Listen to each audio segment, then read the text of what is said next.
Kamakhya temple ಏನಿದೆಯಲ್ಲ, ಇದು ತಂತ್ರಪೀಠ. ಈ ತಂತ್ರಪೀಠದಿಂದ 60 ಕಿಲೋಮೀಟರ್ ಮುಂದೆ ಹೋದ್ರೆ ನಾವು ಒಂದು ಮಾಯಾಂಗ್ ಅನ್ನುವಂತ ಹಳ್ಳಿ ಇದೆ. ಆ ಹಳ್ಳಿಯಲ್ಲಿ ಪ್ರತಿಯೊಂದು ಮನೆಗೆ ಒಬ್ಬ ಮಾಂತ್ರಿಕ ಸಿಗ್ತಾರೆ. ಹೆಣ್ಣು ಮಕ್ಕಳು ಮಾಂತ್ರಿಕರು ಕೂಡ ಈಗಲೂ ಇದ್ದಾರೆ. ಸಂಜೆ ವೇಳೆ ಆ ಮನೆಗಳಿಗೆ ಹೋಗ್ಲಿಕ್ಕೆ, ಊರಿಗೆ ಹೋಗ್ಲಿಕ್ಕೆ ಈಗಲೂ ಜನ ಹೆದರ್ತಾರೆ ಕೆಲವು. ಮತ್ತೆ ನಿಮಗೆ ಈ ಒಂದು ಭಾರತದಲ್ಲೇನೆ ಎಲ್ಲೂ ನಿಮಗೆ ಈ ಮಾಟ ಮಂತ್ರಕ್ಕೆ ಸಂಬಂಧಪಟ್ಟಂತೆ ಮ್ಯೂಸಿಯಂ ಸಿಗೋದಿಲ್ಲ. ಬಟ್ ಮಾಯಾಂಗಲ್ ಇವತ್ತು ಆ ಮ್ಯೂಸಿಯಂ ಇದೆ. ಈ ಯಂತ್ರ ಮಂತ್ರ ತಂತ್ರ ವಿದ್ಯೆಯನ್ನ ಸಾಕ್ಷಾತ್ ಶಿವ ಮತ್ತೆ ಪಾರ್ವತಿಯನ್ನೇ ಬೋಧನೆ ಮಾಡಿರ್ತಕ್ಕಂಥ ವಿದ್ಯೆ. ಇದನ್ನ ಕಲ್ತಿರ್ತಕ್ಕಂಥ ಏಕೈಕ ಮನುಷ್ಯ ಅಂತಂದ್ರೆ ಅದು ರಾವಣ ಒಬ್ಬನೇ.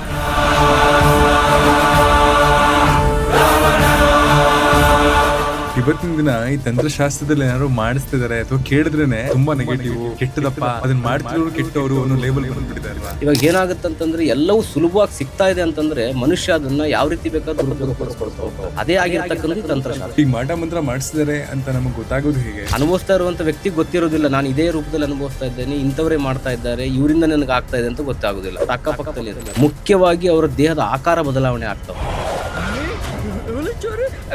ಇದರಲ್ಲಿ ಬಹಳಷ್ಟು ಕ್ರಿಯೆಗಳಿದೆ. ಈ ಸ್ಮಶಾನ ಕ್ರಿಯೆಗಳಲ್ಲಿ ಸ್ಮಶಾನಕ್ಕೆ ಹೋದಂತ ಹೆಣ ಯಾವತ್ತಾದ್ರೂ ವಾಪಸ್ ಬರುತ್ತೆ. ಹಾಗೆ ನಿಮ್ಮ ಹೆಸರಿಂದ ಕೆಲವೊಂದು ಗೊಂಬೆಗಳನ್ನ ಮಾಡಿ ಸ್ಮಶಾನದಲ್ಲಿ ಕ್ರಿಯೆಗಳನ್ನ ಮಾಡಿ ಅದಕ್ಕೆ ಮೊಳೆ ಹೊಡೆದು, ಇದರಲ್ಲಿ ಬಹಳಷ್ಟು ಸಮಸ್ಯೆಗಳು ನಿಮ್ಗೆ ಕಾಳೋದಂತಂದ್ರೆ ಕುತ್ತಿಗೆ ನೋವು. ಈ ರೀತಿ ಕೆಲವೊಂದು ಮೊಳೆಗಳನ್ನ ಹೊಡೆದು ಸ್ಮಶಾನದಲ್ಲಿ ಹೂತಾಕಿದ್ರೆ ಅಂತ ವ್ಯಕ್ತಿಗಳಿಗೆ ನೀವು ಏನೇ ಮಾಡಿದ್ರು ಕೂಡ ಅವನು ಸರಿಪಡಿಸ್ಕೊಳಕ್ ಆಗೋದು. ಒಂದ್ ರೀತಿ ಹೆಣದ ರೂಪದಲ್ಲಿ ಮನೆಯಲ್ಲಿ ಬಿದ್ದು ವಾಸ ಮಾಡಬೇಕು. ತಾಂತ್ರಿಕ ಪ್ರಯೋಗಗಳಾದಾಗ ನಿಮ್ಮ ಮೇಲೆ ಆಗಿರ್ತಕ್ಕಂಥ ಕೆಲವೊಂದು ಸಮಸ್ಯೆಗಳನ್ನ ಈ ಇನ್ನೊಬ್ಬರ ಮೇಲೆ ಕೊಡಬೇಕು. ಯಾರ ಮೇಲೆ ಕೊಡ್ತೀರಾ? ಪ್ರಾಣಿ ಮೇಲೆ ತಗೊಳ್ಬೇಕಾಗ್ತದೆ. ರಾಹು ಚಂದ್ರನ ಕಾಂಬಿನೇಷನ್ ಎರಡು ನಿಮ್ಮ ಜಾತಕದಲ್ಲಿದ್ರೆ ಪದೇ ಪದೇ ನಿಮ್ಗೆ ಮಾಡ್ಕೋಬೇಕು ಅಂತ. ಅವ್ರು ಯಾರೋ ಮಾಡಿಸ್ತಿದ್ರೆ ನನಗೆ ಬಹಳ ಎಫೆಕ್ಟ್ ಆಗ್ತದೆ ಅಂತಂದ್ರೆ ಅವರು ಒಂದು ದೇವರಿಗೆ ಹೋಗಿ ತಾನೇ ಮಾಡಿಸ್ತಾರೆ. ಬಟ್ ನಾನ್ ನಂಬಿರೋ ದೇವರು ನನ್ ಕಾಪಾಡಲ್ವಾ? ಕೆಲವೊಂದು ಸಾತ್ವಿಕ ಪೂಜೆಗಳಿಗೂ ಕೆಲವೊಂದು ಈ ರೀತಿ ಉಗ್ರ ಪೂಜೆಗಳಿಗೂ ವ್ಯತ್ಯಾಸ ಇರುತ್ತೆ. ಆದ್ರೂ ಕೆಲವು ವಂಶಸ್ಥರು ಅದನ್ನ ಪಾರಂಪರಿಕವಾಗಿ ಮಾಡ್ಕೊಂಡ್ ಬಂದಿರ್ತಾರಲ್ಲ, ಯಾಕೆ ಮಾಡಿಸಿದವ್ರ ಮನೆ ಹಾಳು ಅನ್ನೋ ಗಾದೆ ಮಾತೆ. ಕೆಲವರು ಅವ್ರ ಮನೆಗೇನೆ ಅಂತೇಳಿ ರಕ್ಷಣೆಗಿಂತ ದೈವಗಳನ್ನ, ಯಕ್ಷಿಣಿಗಳನ್ನ, ಪ್ರಯೋಗಗಳನ್ನ ಮಾಡ್ಕೊಂಡು ಅವರ ಮನೆಗೆ ಕಟ್ ಹಾಕೊಂಡಿರ್ತಾರೆ. ನೀವೇನೇ ಅವ್ರು ಮಾಡ್ಸಿಕ್ ಹೋದ್ರೆ ನಿಮ್ಗೆ ರಿವರ್ಸ್ ಆಗುತ್ತೆ. ಪ್ರಯೋಗ ಮಾಡಿಸುವಂತವ್ರು ಮೂರನೇ ವ್ಯಕ್ತಿ ಯಾರು ಇರೋದಿಲ್ಲ, ಮನೆಯವರೇ ಆಗಿರ್ತಾರೆ ಕೆಲವರು. ಅಂಡ್ ಮಾಟ ಮಂತ್ರದಲ್ಲಿ ತುಂಬಾ ಕೇಳಿ ಬರುವಂತಹ ವಿಷಯ ಊಟದಲ್ಲಿ ಹಾಕಿದ್ದಾರೆ, ಕೈಮದ್ದು ಅಂತಾರೆ. ಊಟದಲ್ಲಿ ಹಾಕಿರೋ ತರಾನೇ ಬೇರೆ ಯಾವ ಯಾವ ವಿಧಾನಗಳಲ್ಲಿ ಮಾಟ ಮಂತ್ರ ಮಾಡ್ಬೋದು? ಆಲ್ಮೋಸ್ಟ್ ಒಬ್ಬ ವ್ಯಕ್ತಿ ಎದುರುಗಡೆ ಇಲ್ಲ ಅಂತಂದಾಗ ಏನ್ ಮಾಡ್ತೀವಿ, ಅವನ ಆಕಾರದ ಕೆಲವೊಂದು ಗೊಂಬೆಗಳು ಮಾಡಿನೇ ಪ್ರಯೋಗ ಮಾಡ್ತೀವಿ. ಮಾಟ ಮಂತ್ರ ಅನ್ನೋ ವಿಷಯಗಳು ಬಂದಾಗ ಕೆಲವು ಜಾಗಗಳು ಮಾತ್ರ ಸಿಕ್ಕಾಪಟ್ಟೆ ಪ್ರಖ್ಯಾತಿಯನ್ನು ಪಡ್ಕೊಂಡಿದ್ದೀರಾ. ಯಾಕೆ? ನಮ್ಮ ಕರ್ನಾಟಕದಲ್ಲಿ ನೋಡೋದಾದ್ರೆ ಕೊಳ್ಳೇಗಾಲದ ಬಗ್ಗೆ ಮಾತಾಡ್ತೀವಿ. ಕೊಳ್ಳೇಗಾಲದಲ್ಲಿ ಕೆಲವೊಂದು ಮನೆತನಗಳಿವೆ, ಮೋಡಿ ಮನೆತನಗಳು ಅಂತ ಹೇಳ್ತೀವಿ ನಾವು. ಮೋಡಿ ಮನೆತನದವರು ಆಗಿನ ಕಾಲದಲ್ಲಿ ಇದ್ರು ಬಹಳಷ್ಟು ಜನ. ಇವತ್ತು ಕೊಳ್ಳೇಗಾಲ ಅಂತ ಹೆಸರು ಹೇಳ್ತಾರೆ, ಬಟ್ ಕೊಳ್ಳೇಗಾಲಕ್ಕೆ ಹೋದವ್ರು ಎಲ್ಲರೂ ಕೂಡ ಪರಿಹಾರಕ್ಕೋಸ್ಕರ ಹೋಗಿದ್ರು. ಕಾಡೊಳಗಡೆ ಹೋಗಿ ಅವರ ಮಲಮೂತ್ರವನ್ನ ಅವರೇ ತಿಂದು, ಅದು ಇಷ್ಟೇ ಸಮಯದಲ್ಲಿ ಹೋಗಿ ತರಬೇಕು, ಇಂಥ ದಿವಸನೇ ತರಬೇಕು, ಇಂಥ ನಕ್ಷತ್ರದಲ್ಲಿ ತರಬೇಕು ಅಂತ ಹೇಳಿ ನಾವು ಅವರಿಗೆ ಒಪ್ಪಿಸಿರ್ತೀವಿ. ಅನ್ನಕ್ಕೆ ಯಾವಾಗ ಆ ಮನೆಯಲ್ಲಿ ಮರ್ಯಾದೆ ಸಿಗೋದಿಲ್ವೋ ಆ ಮನೆ ಸಂಪೂರ್ಣವಾಗಿ ದಾರಿದ್ರ್ಯತೆ ಒಳಗಾಗಿದೆ. ಎಲ್ಲ ಒಳ್ಳೆ ಮನಸ್ಥಿತಿಯಿಂದ ಒಳ್ಳೆ ಕೆಲಸಗಳನ್ನ ಮಾಡಿಕೊಳ್ಳಿ, ಎಂದಿಗೂ ಒಳ್ಳೆಯದಾಗಲಿ.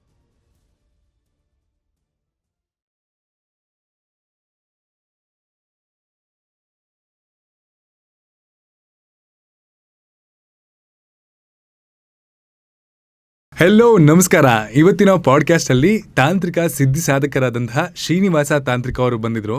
ಅವರು ನಮ್ಮ ಇವತ್ತಿನ ಪಾಡ್ಕಾಸ್ಟ್ ಅಲ್ಲಿ ತಾಂತ್ರಿಕ ಅಥವಾ ಬ್ಲ್ಯಾಕ್ ಮ್ಯಾಜಿಕ್ ಅಂತಂದ್ರೆ ಏನು, 64 ವಿದ್ಯೆಗಳಲ್ಲಿ ಈ ತಾಂತ್ರಿಕ ವಿದ್ಯೆ ಸೇರ್ಕೊಂಡಿದ್ದಾದ್ರು ಹೇಗೆ, ಮಹಾನ್ ಶಿವಭಕ್ತ ರಾವಣ ಈ ತಾಂತ್ರಿಕ ವಿದ್ಯೆಯನ್ನ ಸಿದ್ಧಿ ಮಾಡ್ಕೊಂಡಿದ್ದ ಬಗೆ ಹೇಗೆ, ಶಿವಶಕ್ತಿಯ ಆಶೀರ್ವಾದ ಕೂಡ ಈ ಬ್ಲ್ಯಾಕ್ ಮ್ಯಾಜಿಕ್ ಮೇಲೆ ಇತ್ತ, ಇದು ಪ್ರಯೋಗ ಆಗಿದೆ ಅಂತ ಒಬ್ಬ ನರಮಾನವರಿಗೆ ಹೇಗೆ ಗೊತ್ತಾಗುತ್ತೆ, ಪರಿಹಾರಗಳೇನು, ಅಥವಾ ನಾವು ನಂಬುವಂತಹ ದೈವ ಅಥವಾ ದೇವರು ನಮ್ಮನ್ನ ಈ ಬ್ಲ್ಯಾಕ್ ಮ್ಯಾಜಿಕ್ ಇಂದ ತಡೆಗಟ್ಟಬಹುದಾ, ಕೊಳ್ಳೇಗಾಲ, ಕಾಮಾಖ್ಯ ಮತ್ತು ಕೇರಳ ಈ ಭಾಗಗಳಲ್ಲಿ ಈ ಪ್ರಯೋಗಗಳು ಜಾಸ್ತಿ ಯಾಕಾಗತ್ತೆ, ಕೊನೆಯದಾಗಿ ನಮ್ಮ ಸಮಾಜಕ್ಕೆ ಈ ಬ್ಲ್ಯಾಕ್ ಮ್ಯಾಜಿಕ್, ಮಾಟ ಮಂತ್ರ ಇವೆಲ್ಲದರಿಂದ ಒಳ್ಳೆದನಾಗುತ್ತಾ ಅಥವಾ ಬರೀ ಆಗೋದೆಲ್ಲ ಕೆಟ್ಟದನ, ಇದೆಲ್ಲದರ ಬಗ್ಗೆ ಇನ್ ಡೀಟೇಲ್ ಆಗಿ ಇವತ್ತು ಶ್ರೀನಿವಾಸ ತಾಂತ್ರಿಕ ಅವರು ಮಾತಾಡಿದ್ರು. ತುಂಬ ರಾ ಅಂಡ್ ಅನ್ಫಿಲ್ಟರ್ಡ್ ಆಗಿದೆ. ಇಷ್ಟ ಆದರೆ ಚಾನಲ್ನ ಸಬ್ಸ್ಕ್ರೈಬ್ ಮಾಡ್ಕೊಳ್ಳಿ, ಬಿಕಾಸ್ ಇದು ಕಡಕ್ ಟಾಕ್ಸ್, ಬರೀ ಕತೆ ಅಲ್ಲ, ಹೊಸ ಅಧ್ಯಾಯ. ನಮಸ್ಕಾರ ಗುರುಗಳೇ. ನಮಸ್ಕಾರ ಅಮ್ಮನವ್ರೆ, ಹೇಗಿದ್ದೀರಿ? ಸೂಪರ್ ಆಗಿದ್ದೀನಿ, ನೀವು ಹೇಗಿದ್ದೀರಾ? ಚೆನ್ನಾಗಿದ್ದೀನಿ. ಎಸ್, ಕಡಕ್ ಟಾಕ್ಸ್ ನ ಈ ಡಿವೈನ್ ಪಾಡ್ಕಾಸ್ಟ್ಗೆ ನಿಮಗೆ ಸುಸ್ವಾಗತ. ಒಳ್ಳೇದಾಗ್ಲಿ. ಬಹಳ ದಿವಸದಿಂದ ನಿಮ್ಮ ಯೂಟ್ಯೂಬ್ ಚಾನಲ್ ಅನ್ನು ಗಮನಿಸ್ತಾ ಇದ್ದೆ. ಇವತ್ತು ನೀವು ನಮ್ಮನ್ನ ಕರೆಸಿ ಸಂದರ್ಶನ ಮಾಡ್ತಾ ಇದ್ದೀರಾ. ಒಳ್ಳೇದಾಗ್ಲಿ, ತಮಗೂ ಒಳ್ಳೇದಾಗ್ಲಿ, ತಮ್ಮ ಯೂಟ್ಯೂಬ್ ಚಾನಲ್ಗೂ ಒಳ್ಳೇದಾಗ್ಲಿ, ತಮ್ಮ ಚಾನಲ್ ವೀಕ್ಷಿಸ್ತಾ ಇರ್ತಕ್ಕಂಥ ಜನಗಳಿಗೂ ಕೂಡ ಒಳ್ಳೇದಾಗ್ಲಿ. ಧನ್ಯವಾದಗಳು ಗುರುಗಳೇ. ಈಗ ಗಾಳಿ ಕಣ್ಣು ಕಾಣಲ್ಲ ಅಂದ ತಕ್ಷಣ ಗಾಳಿನೇ ಇಲ್ಲ ಅಂತ ಅಲ್ಲ. ಪಾಸಿಟಿವ್ ಎನರ್ಜಿ ಅನ್ನೋದಿದೆ ಅಂದ್ರೆ ನೆಗೆಟಿವ್ ಎನರ್ಜಿ ಕೂಡ ಒಂದಲ್ಲ ಒಂದ್ ಕಡೆ ಇದೆ ಅಂತ ಒಂದ್ ವರ್ಗ ಮಾತಾಡುತ್ತೆ. ಇನ್ನೊಂದು ವರ್ಗ ಅದೇ ರೀತಿ ಇದೆಲ್ಲ ದುಡ್ಡು ಮಾಡೋ ಸ್ಕೀಮು, ಬರೀ ಮೈಂಡ್ ಸೆಟ್ಟು, ಈ ರೀತಿ ಕೂಡ ಮಾತಾಡ್ತಾರೆ. ಈ ತಾಂತ್ರಿಕ ವಿದ್ಯೆ, ಬ್ಲ್ಯಾಕ್ ಮ್ಯಾಜಿಕ್, ಮಾಟ ಮಂತ್ರ ಅಂತ ನಾವೇನ್ ಮಾತಾಡ್ತೀವಲ್ಲ, ನಿಜವಾಗ್ಲೂ ಅದು ಇದೆಯಾ? ಇದ್ರೆ ಅದ್ರ ಮೂಲ ಏನು? ಈಗ ನೀವು ಒಂದು ವಸ್ತು ಅಲ್ಲಿ ಇದೆ ಅನ್ನೋದಕ್ಕೆ ಕಣ್ಣು ಕಾಣ್ತಾ ಇರೋದಕ್ಕೋಸ್ಕರ ನೀವು ಆ ವಸ್ತುವನ್ನ ಇದೆ ಅಂತ ಹೇಳಿ ನಂಬ್ತಾ ಇದ್ದೀರಾ. ಹ್ಮ್ ಹಾಗೆ ಒಂದು ಪಾತ್ರೆ ಬಿಸಿ ಇದೆಯೋ ತಣ್ಣಗಿದೆಯೋ ಅಂತ ಹೇಳಿ ನೀವು ಅದನ್ನ ಮುಟ್ಟು ನೋಡಿದಾಗಲೇ ಅನುಭವ ಆಗೋದು. ಅರ್ಥ ಆಯ್ತಲ್ಲ? ಹಾಗೆ ಈ ಸಮಸ್ಯೆಗೆ ಒಳಗಾಗಿರ್ತಕ್ಕಂಥ ಜನಗಳು ಯಾರು ಇದ್ದಾರಲ್ಲ, ಅವ್ರಿಗೆ ಈ ಮಾತನ್ನ ಕೇಳಿದಾಗ ಅವ್ರ ಬಾಯಿಂದ ಏನು ಉತ್ತರ ಬರುತ್ತೆ ಅಂತ ಹೇಳಿ ನಿಮಗೆ ಸರಿಯಾದಂತ ಕ್ವಶನ್ಗೆ ಅಲ್ಲಿ ಉತ್ತರ ನಿಮಗೆ ಸಿಗುತ್ತೆ. ಈಗ ಏನಾಗುತ್ತಂದ್ರೆ, ಜನ ಇದನ್ನ ಅನುಭವಿಸಿರುವಂತವ್ರು ಇದ್ದಾರೆ, ಅನುಭವಿಸ್ದೇ ಇರುವಂತವ್ರು ಇದ್ದಾರೆ, ನಂಬುವಂತವ್ರು ಇದ್ದಾರೆ, ನಂಬದೇ ಇರುವಂತವ್ರು ಇದ್ದಾರೆ. ಅಂಥವ್ರಿಗೆ ನಾವು ಎಲ್ಲದಕ್ಕೂ ಚರ್ಚೆಯನ್ನ ಮಾಡ್ಲಿಕ್ಕೆ ಅವಶ್ಯಕತೆ ಇರೋದಿಲ್ಲ. ಯಾಕಂದ್ರೆ ಇದನ್ನ ನೀವು ಸೃಷ್ಟಿ ಮಾಡಿರ್ತಕ್ಕಂಥ ವಿದ್ಯೆ ಅಲ್ಲ. ಅರ್ಥ ಆಯ್ತಲ್ಲ? ಈಗ ನಾವೇನು ಈ 64 ವಿದ್ಯೆಗಳಂತ ಹೇಳ್ತೀವಲ್ಲ, ಈ 64 ವಿದ್ಯೆಯಲ್ಲೂ ಕೂಡ ಈ ಯಂತ್ರ ಮಂತ್ರ ತಂತ್ರಗಳ ಬಗ್ಗೆ ಉಲ್ಲೇಖ ಇದೆ. ಅರ್ಥ ಆಯ್ತಲ್ಲ? ಮತ್ತೆ ಈ ಯಂತ್ರ ಮಂತ್ರ ತಂತ್ರ ವಿದ್ಯೆಯನ್ನ ಸಾಕ್ಷಾತ್ ಶಿವ ಮತ್ತೆ ಪಾರ್ವತಿಯನ್ನೇ ಬೋಧನೆ ಮಾಡಿರ್ತಕ್ಕಂಥ ವಿದ್ಯೆ. ಅರ್ಥ ಆಯ್ತಲ್ಲ? ಇದನ್ನ ಕಲ್ತಿರ್ತಕ್ಕಂಥ ಏಕೈಕ ಮನುಷ್ಯ ಅಂತಂದ್ರೆ ಅದು ರಾವಣ ಒಬ್ಬನೇ. ರಾವಣನಿಂದ ಬಂದಿರತಕ್ಕಂಥ ವಿದ್ಯೆ ಇವತ್ತು ನಮ್ಮ ಗಂಟ ತಲುಪಿದೆ. ಅರ್ಥ ಆಯ್ತಲ್ಲ? ಇದು ನಮ್ಮ ಗಂಟ ತಲುಪಿರೋದ್ರಿಂದಾನೇ ತಾನೇ ಈ ವಿದ್ಯೆಗೆ ಇಷ್ಟೊಂದು ಈಗ ಜನಮಾನಸವಾಗಿ ಜನಗಳ ಮನಸ್ಸಲ್ಲಿ ಉಳಿದು ಇವತ್ತು ಒಳ್ಳೇದು ಅಥವಾ ಕೆಟ್ಟದಕ್ಕೆ ಇವತ್ತು ಒಬ್ಬ ತಾಂತ್ರಿಕರ ಹತ್ರ ಆಗಿರ್ಬೋದು, ಅಥವಾ ಒಬ್ಬ ಜ್ಯೋತಿಷ್ಯ ಹತ್ರ ಆಗಿರ್ಬೋದು, ಒಬ್ಬ ಪುರೋಹಿತರ ಹತ್ರ ಆಗಿರ್ಬೋದು, ಈ ವಿದ್ಯೆಯನ್ನ ಇಟ್ಟುಕೊಂಡು ಯಾಕೆ ಹೋಗ್ತಾ ಇದ್ದಾರೆ? ಅರ್ಥ ಆಯ್ತಲ್ಲ? ಈಗ ನಿಮಗೆ ಹೇಗೆ ವೇದಗಳ ಕಾಲದಿಂದ ವೇದಗಳು ಹೇಗೆ ಬಂತಲ್ಲ, ಹಾಗೆ ಅಥರ್ವರ್ಣ ಕಾಲದಿಂದ ಇದು ಬಂದಿರತಕ್ಕಂಥದ್ದು. ಅಥರ್ವರ್ಣ ವಿದ್ಯೆಗಳಲ್ಲಿ ಈ ಗ್ರಂಥಗಳಲ್ಲಿ ಇದೆಲ್ಲವೂ ವಿದ್ಯೆ ಇರೋದ್ರಿಂದಾನೆ ಇವತ್ತು ಜನಗಳಿಗೆ ಒಳ್ಳೇದು ಕೆಟ್ಟದಕ್ಕೋಸ್ಕರವಾಗಿ ಇವತ್ತು ಇದನ್ನ ನಂಬಿಕೊಂಡು ಬರ್ತಾ ಇರೋದು. ಇವತ್ತು ನಿಮ್ಗೆ ಆಸ್ಪತ್ರೆಗಳಿದೆ. ಆಗಿನ ಕಾಲದಲ್ಲಿ ಯಾವ ಆಸ್ಪತ್ರೆಗಳಿತ್ತು? ಏನಾದ್ರೂ ಒಂದು ಸಮಸ್ಯೆ ಆದಾಗ, ತೊಂದರೆ ಆದಾಗ, ಕಾಯಿಲೆಗಳು ಬಂದಾಗಲೂ ಕೂಡ ಕಾಯಿಲೆಗಳನ್ನ ಸರಿಪಡಿಸ್ಲಿಕ್ಕೋಸ್ಕರ ತಾಂತ್ರಿಕರ ಬಳಿನೇ ಹೋಗ್ತಾ ಇದ್ರು. ಅವಾಗ ಒಂದು ತಾಯ್ತ ಕಟ್ಸ್ಕೊಳ್ಳೋದ್ರಿಂದ ಕಾಯಿಲೆ ಬದಲಾವಣೆ ಆಗುತ್ತೆ ಅಂತ ಹೇಳಿ, ಅಥವಾ ಯಾವುದೋ ಒಂದು ಕಾಯಿಲೆಗಳು ಬಂದಾಗಿದೆ ಅಂತ ಹೇಳಿ ಯಾವುದೋ ಗಿಡಮೂಲಿಕೆ ರಸಾಯನ ಶಾಸ್ತ್ರ ಅಂತ ಹೇಳ್ತಾ ಇದ್ವಿ. ಅದು ಕೂಡ ತಂತ್ರಶಾಸ್ತ್ರದಲ್ಲೇ ಬರುತ್ತೆ. ಅದನ್ನ ಶಾಸ್ತ್ರವನ್ನ ಇಂಥದಕ್ಕೂ ಕೂಡ ಉಪಯೋಗ ಮಾಡ್ತಾ ಇದ್ರು. ಇದೆಲ್ಲವೂ ಕೂಡ ಇದೆ ಅಲ್ಲ. ಅರ್ಥ ಆಯ್ತಲ್ಲ? ಅದೆಲ್ಲವೂ ಇದ್ದಿದ್ದಕ್ಕೆ ಇವತ್ತಿನ ಕಾಲದಲ್ಲೂ ಕೂಡ ಜನ ಇದ್ರ ಬಗ್ಗೆ ಚರ್ಚೆ ಮಾಡ್ತಾ ಇದ್ದಾರೆ. ಕೆಲವೊಬ್ರು ಸಂಶೋಧನೆಗಳನ್ನ ಮಾಡ್ತಾ ಇದ್ದಾರೆ. ವಿದೇಶದಿಂದ ಬಂದು ಕೂಡ ಜನ ಇದ್ರ ಬಗ್ಗೆ ಸರ್ಚ್ ಮಾಡ್ತಾ ಇದ್ದಾರೆ. ಏನಿದು, ಯಾಕೆ ಬಂತು, ಹೇಗ್ ಬಂತು, ಎಲ್ಲಿಂದ ಬಂತು, ಜನಗಳು ಈಗಲೂ ಯಾಕೆ ಇದನ್ನ ನಂಬ್ತಾ ಇದ್ದಾರೆ. ಸೊ ಈ ತಂತ್ರ ವಿದ್ಯೆನ ಮೊದಲು ಸಿದ್ಧಿ ಮಾಡ್ಕೊಂಡಂತಹ ಮನುಷ್ಯ ಅಂದ್ರೆ ರಾವಣನೇ. ಹೌದು ಹೌದು ಹೌದು. ಯಾವ ಉದ್ದೇಶಕ್ಕಾಗಿ ರಾವಣ ಸಿದ್ಧಿ ಮಾಡ್ಕೊಂಡಿದ್ದನ್ನ? ಈಗ 64 ವಿದ್ಯೆಯಲ್ಲಿ ಪರಿಣಿತಿ ಹೊಂದಬೇಕು ಅಂತಂದ್ರೆ ಆ ವಿದ್ಯೆನೂ ಕಲೀಲೇಬೇಕಾಗುತ್ತೆ. 64 ವಿದ್ಯೆಯಲ್ಲಿ ಒಂದು ವಿದ್ಯೆ ಕಮ್ಮಿ ಆದ್ರೂ ಕೂಡ ಅದು ಪೂರ್ಣ ಆಗೋದಿಲ್ಲ, ಅಪೂರ್ಣ ಆಗುತ್ತದೆ. ಹಾಗಾಗಿ ರಾವಣನಿಗೆ ಆ ಭಯ ಭಕ್ತಿ ಇದ್ದಿದ್ದಕ್ಕೋಸ್ಕರನೇ ಶಿವ ಸಮೇತವಾಗಿ ಪಾರ್ವತಿ ರೂಪದಲ್ಲಿ ಕೂತು ಶಿವಶಕ್ತಿಯಾಗಿ ಅವನಿಗೆ ಬೋಧನೆ ಮಾಡಿರ್ತಕ್ಕಂಥ ತಂತ್ರವಿದ್ಯೆ ಇದೆಲ್ಲವೂ. ಅರ್ಥ ಆಯ್ತಲ್ಲ? ಈ ತಂತ್ರವಿದ್ಯೆ ಕಲ್ತಿರ್ತಕ್ಕಂಥ ಮನುಷ್ಯನಿರೋದ್ರಿಂದಾನೇ ಇದನ್ನ ಕಂಡು ಅಸೂಯೆ ಪಟ್ಟಂತವನು ಇಂದ್ರ. ಈಗ ಮನುಷ್ಯನೇ ಈ ವಿದ್ಯೆಯನ್ನ ಕಲ್ತಿದ್ದಾನೆ ಅಂತಂದ ಮೇಲೆ ಯಾವಾಗ ಆ ವಿದ್ಯೆಯಿಂದ ನನಗೆಲ್ಲಿ ನಾಳೆ ಸಮಸ್ಯೆ ಆಗ್ಬೋದು, ಅಥವಾ ನನ್ನ ಮೇಲೆ ಯಾವ್ದಾದ್ರು ಒಂದು ಪ್ರಭಾವ ಬೀರ್ಬೋದು, ನಾವು ದೇವರಾಗಿದ್ರು ಕೂಡ ನಮಗೆ ಈ ವಿದ್ಯೆ ಕಲೀಲಿಕ್ಕೆ ಆಗ್ಲಿಲ್ವಲ್ಲ ಅಂತ ಹೇಳಿ ಅಸೂಯೆ ಪಟ್ಟಂತ ಇಂದ್ರ ಶಿವನ ಬಳಿ ಹೋಗಿ ತಂತ್ರವನ್ನ ಕಲೀಲಿಕ್ಕೆ ಕೇಳ್ತಾನೆ. ಆಗ ಶಿವ ಅವನಿಗೆ ಈ ತಂತ್ರವನ್ನ ತಿಳಿಸೋದಿಲ್ಲ. ಯಾಕೆ ತಿಳಿಸೋದಿಲ್ಲ ಅಂತಂದ್ರೆ ಅವನಲ್ಲಿ ಕಾಮ, ಕ್ರೋಧ, ಲೋಭ, ಮೋಹ, ಮದ, ಮಾಸ್ತರ್ಯ ಅಂತ ನಾವೇನು ಹರಿಷಟ್ ವರ್ಗ ಅಂತ ಹೇಳ್ತೀವಲ್ಲ, ಅದು ಇಂದ್ರನಲ್ಲಿ ಅತಿಯಾಗಿ ಇತ್ತು. ಆಗ ಅಂದ್ರೆ ಅಹಮ್ಮ ಭಾವ ಹೆಚ್ಚಾಗಿದ್ದಾಗ ಶಿವ ಯಾವತ್ತಿದ್ರೂ ಕೂಡ ನಿಮ್ಮ ಅಹಮ್ಮ ಭಾವದಲ್ಲಿ ಹೋದ್ರೆ ಏನನ್ನು ಕೊಡೋದಿಲ್ಲ. ಶಿವನಿಗೆ ಬೇಕಾಗಿರತಕ್ಕಂಥದ್ದು ಭಕ್ತಿ ಮಾರ್ಗ. ಈ ಭಕ್ತಿ ಮಾರ್ಗದಲ್ಲಿ ಶಿವನಿಗಿಂತ ಮೀರಿಸುವಂಥವನು ಅಂದ್ರೆ ಶಿವನನ್ನ ಕೊಂಡೊಯ್ಯುವಂಥವನು ಭಕ್ತ ಅಂತ ಯಾರಾದ್ರೂ ಒಬ್ರು ಇದ್ರೆ ಅದು ಏಕೈಕ ವ್ಯಕ್ತಿ ರಾವಣ ಒಬ್ನೇ. ಶಿವನನ್ನೇ ಮೆಚ್ಚಿರ್ತಕ್ಕಂಥವನು ಮತ್ತೆ ಶಿವನನ್ನೇ ಗೆಲ್ಲುವಂಥವನು ಭಕ್ತಿಯಲ್ಲಿ.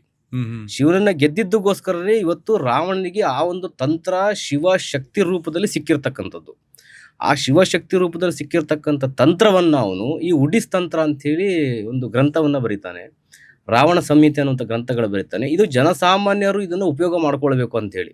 ಒಬ್ಬ ತಾಂತ್ರಿಕ ಹೇಗೆ ಬೆಳಿಬೇಕು, ಒಬ್ಬ ತಾಂತ್ರಿಕನ ನಿಯಮಗಳು ಹೇಗಿರಬೇಕು, ಅವನು ಯಾವ ರೀತಿಯಾಗಿ ಇದರಲ್ಲಿ ಪರಿಣಿತಿಯನ್ನು ಹೊಂದಬೇಕು, ಒಬ್ಬ ಮನುಷ್ಯನಿಗೆ ಅದು ಯಾವ ರೀತಿಯಾಗಿ ಅವನು ಉಪಯೋಗವನ್ನ ಮಾಡಬೇಕು ಅನ್ನೋದನ್ನ ರಾವಣನೇ ಕೂತು ಇದನ್ನ ಬರೆದಿಟ್ಟಿದ್ದಾನೆ. ಅಂದ್ರೆ ಒಂದು ಒಳ್ಳೆ ರೀತಿಯಲ್ಲಿ ಪ್ರಿನ್ಸಿಪಲ್ಸ್ ಮತ್ತೆ ಚೌಕಟ್ಟನ್ನ ರಾವಣ ಆಗ್ಲೇ ಬರೆದಿದ್ರ? ಖಂಡಿತ ಖಂಡಿತ. ರಾವಣನ ಉದ್ದೇಶ, ಯಾಕಂದ್ರೆ ಅವನು ಒಬ್ಬ ಬ್ರಾಹ್ಮಣ. ಅರ್ಥ ಆಯ್ತಲ್ಲ? ಅವನು ಸಕಲ ಕಲಾ ವಲ್ಲಭನಾಗಿದ್ರು ಕೂಡ ಎಲ್ಲಾ ರೀತಿಯಿಂದ ವಿದ್ಯೆಗಳಲ್ಲೂ ಕೂಡ ಕಲ್ತಿದ್ರು ಕೂಡ ಆ ವಿದ್ಯೆಗಳನ್ನ ಯಾವ್ಯಾವ ರೂಪದಲ್ಲಿ ಅದನ್ನ ಬಳಸಬೇಕು ಅನ್ನುವಂಥ ಜ್ಞಾನ ಚೆನ್ನಾಗಿತ್ತು ಅವನಲ್ಲಿ.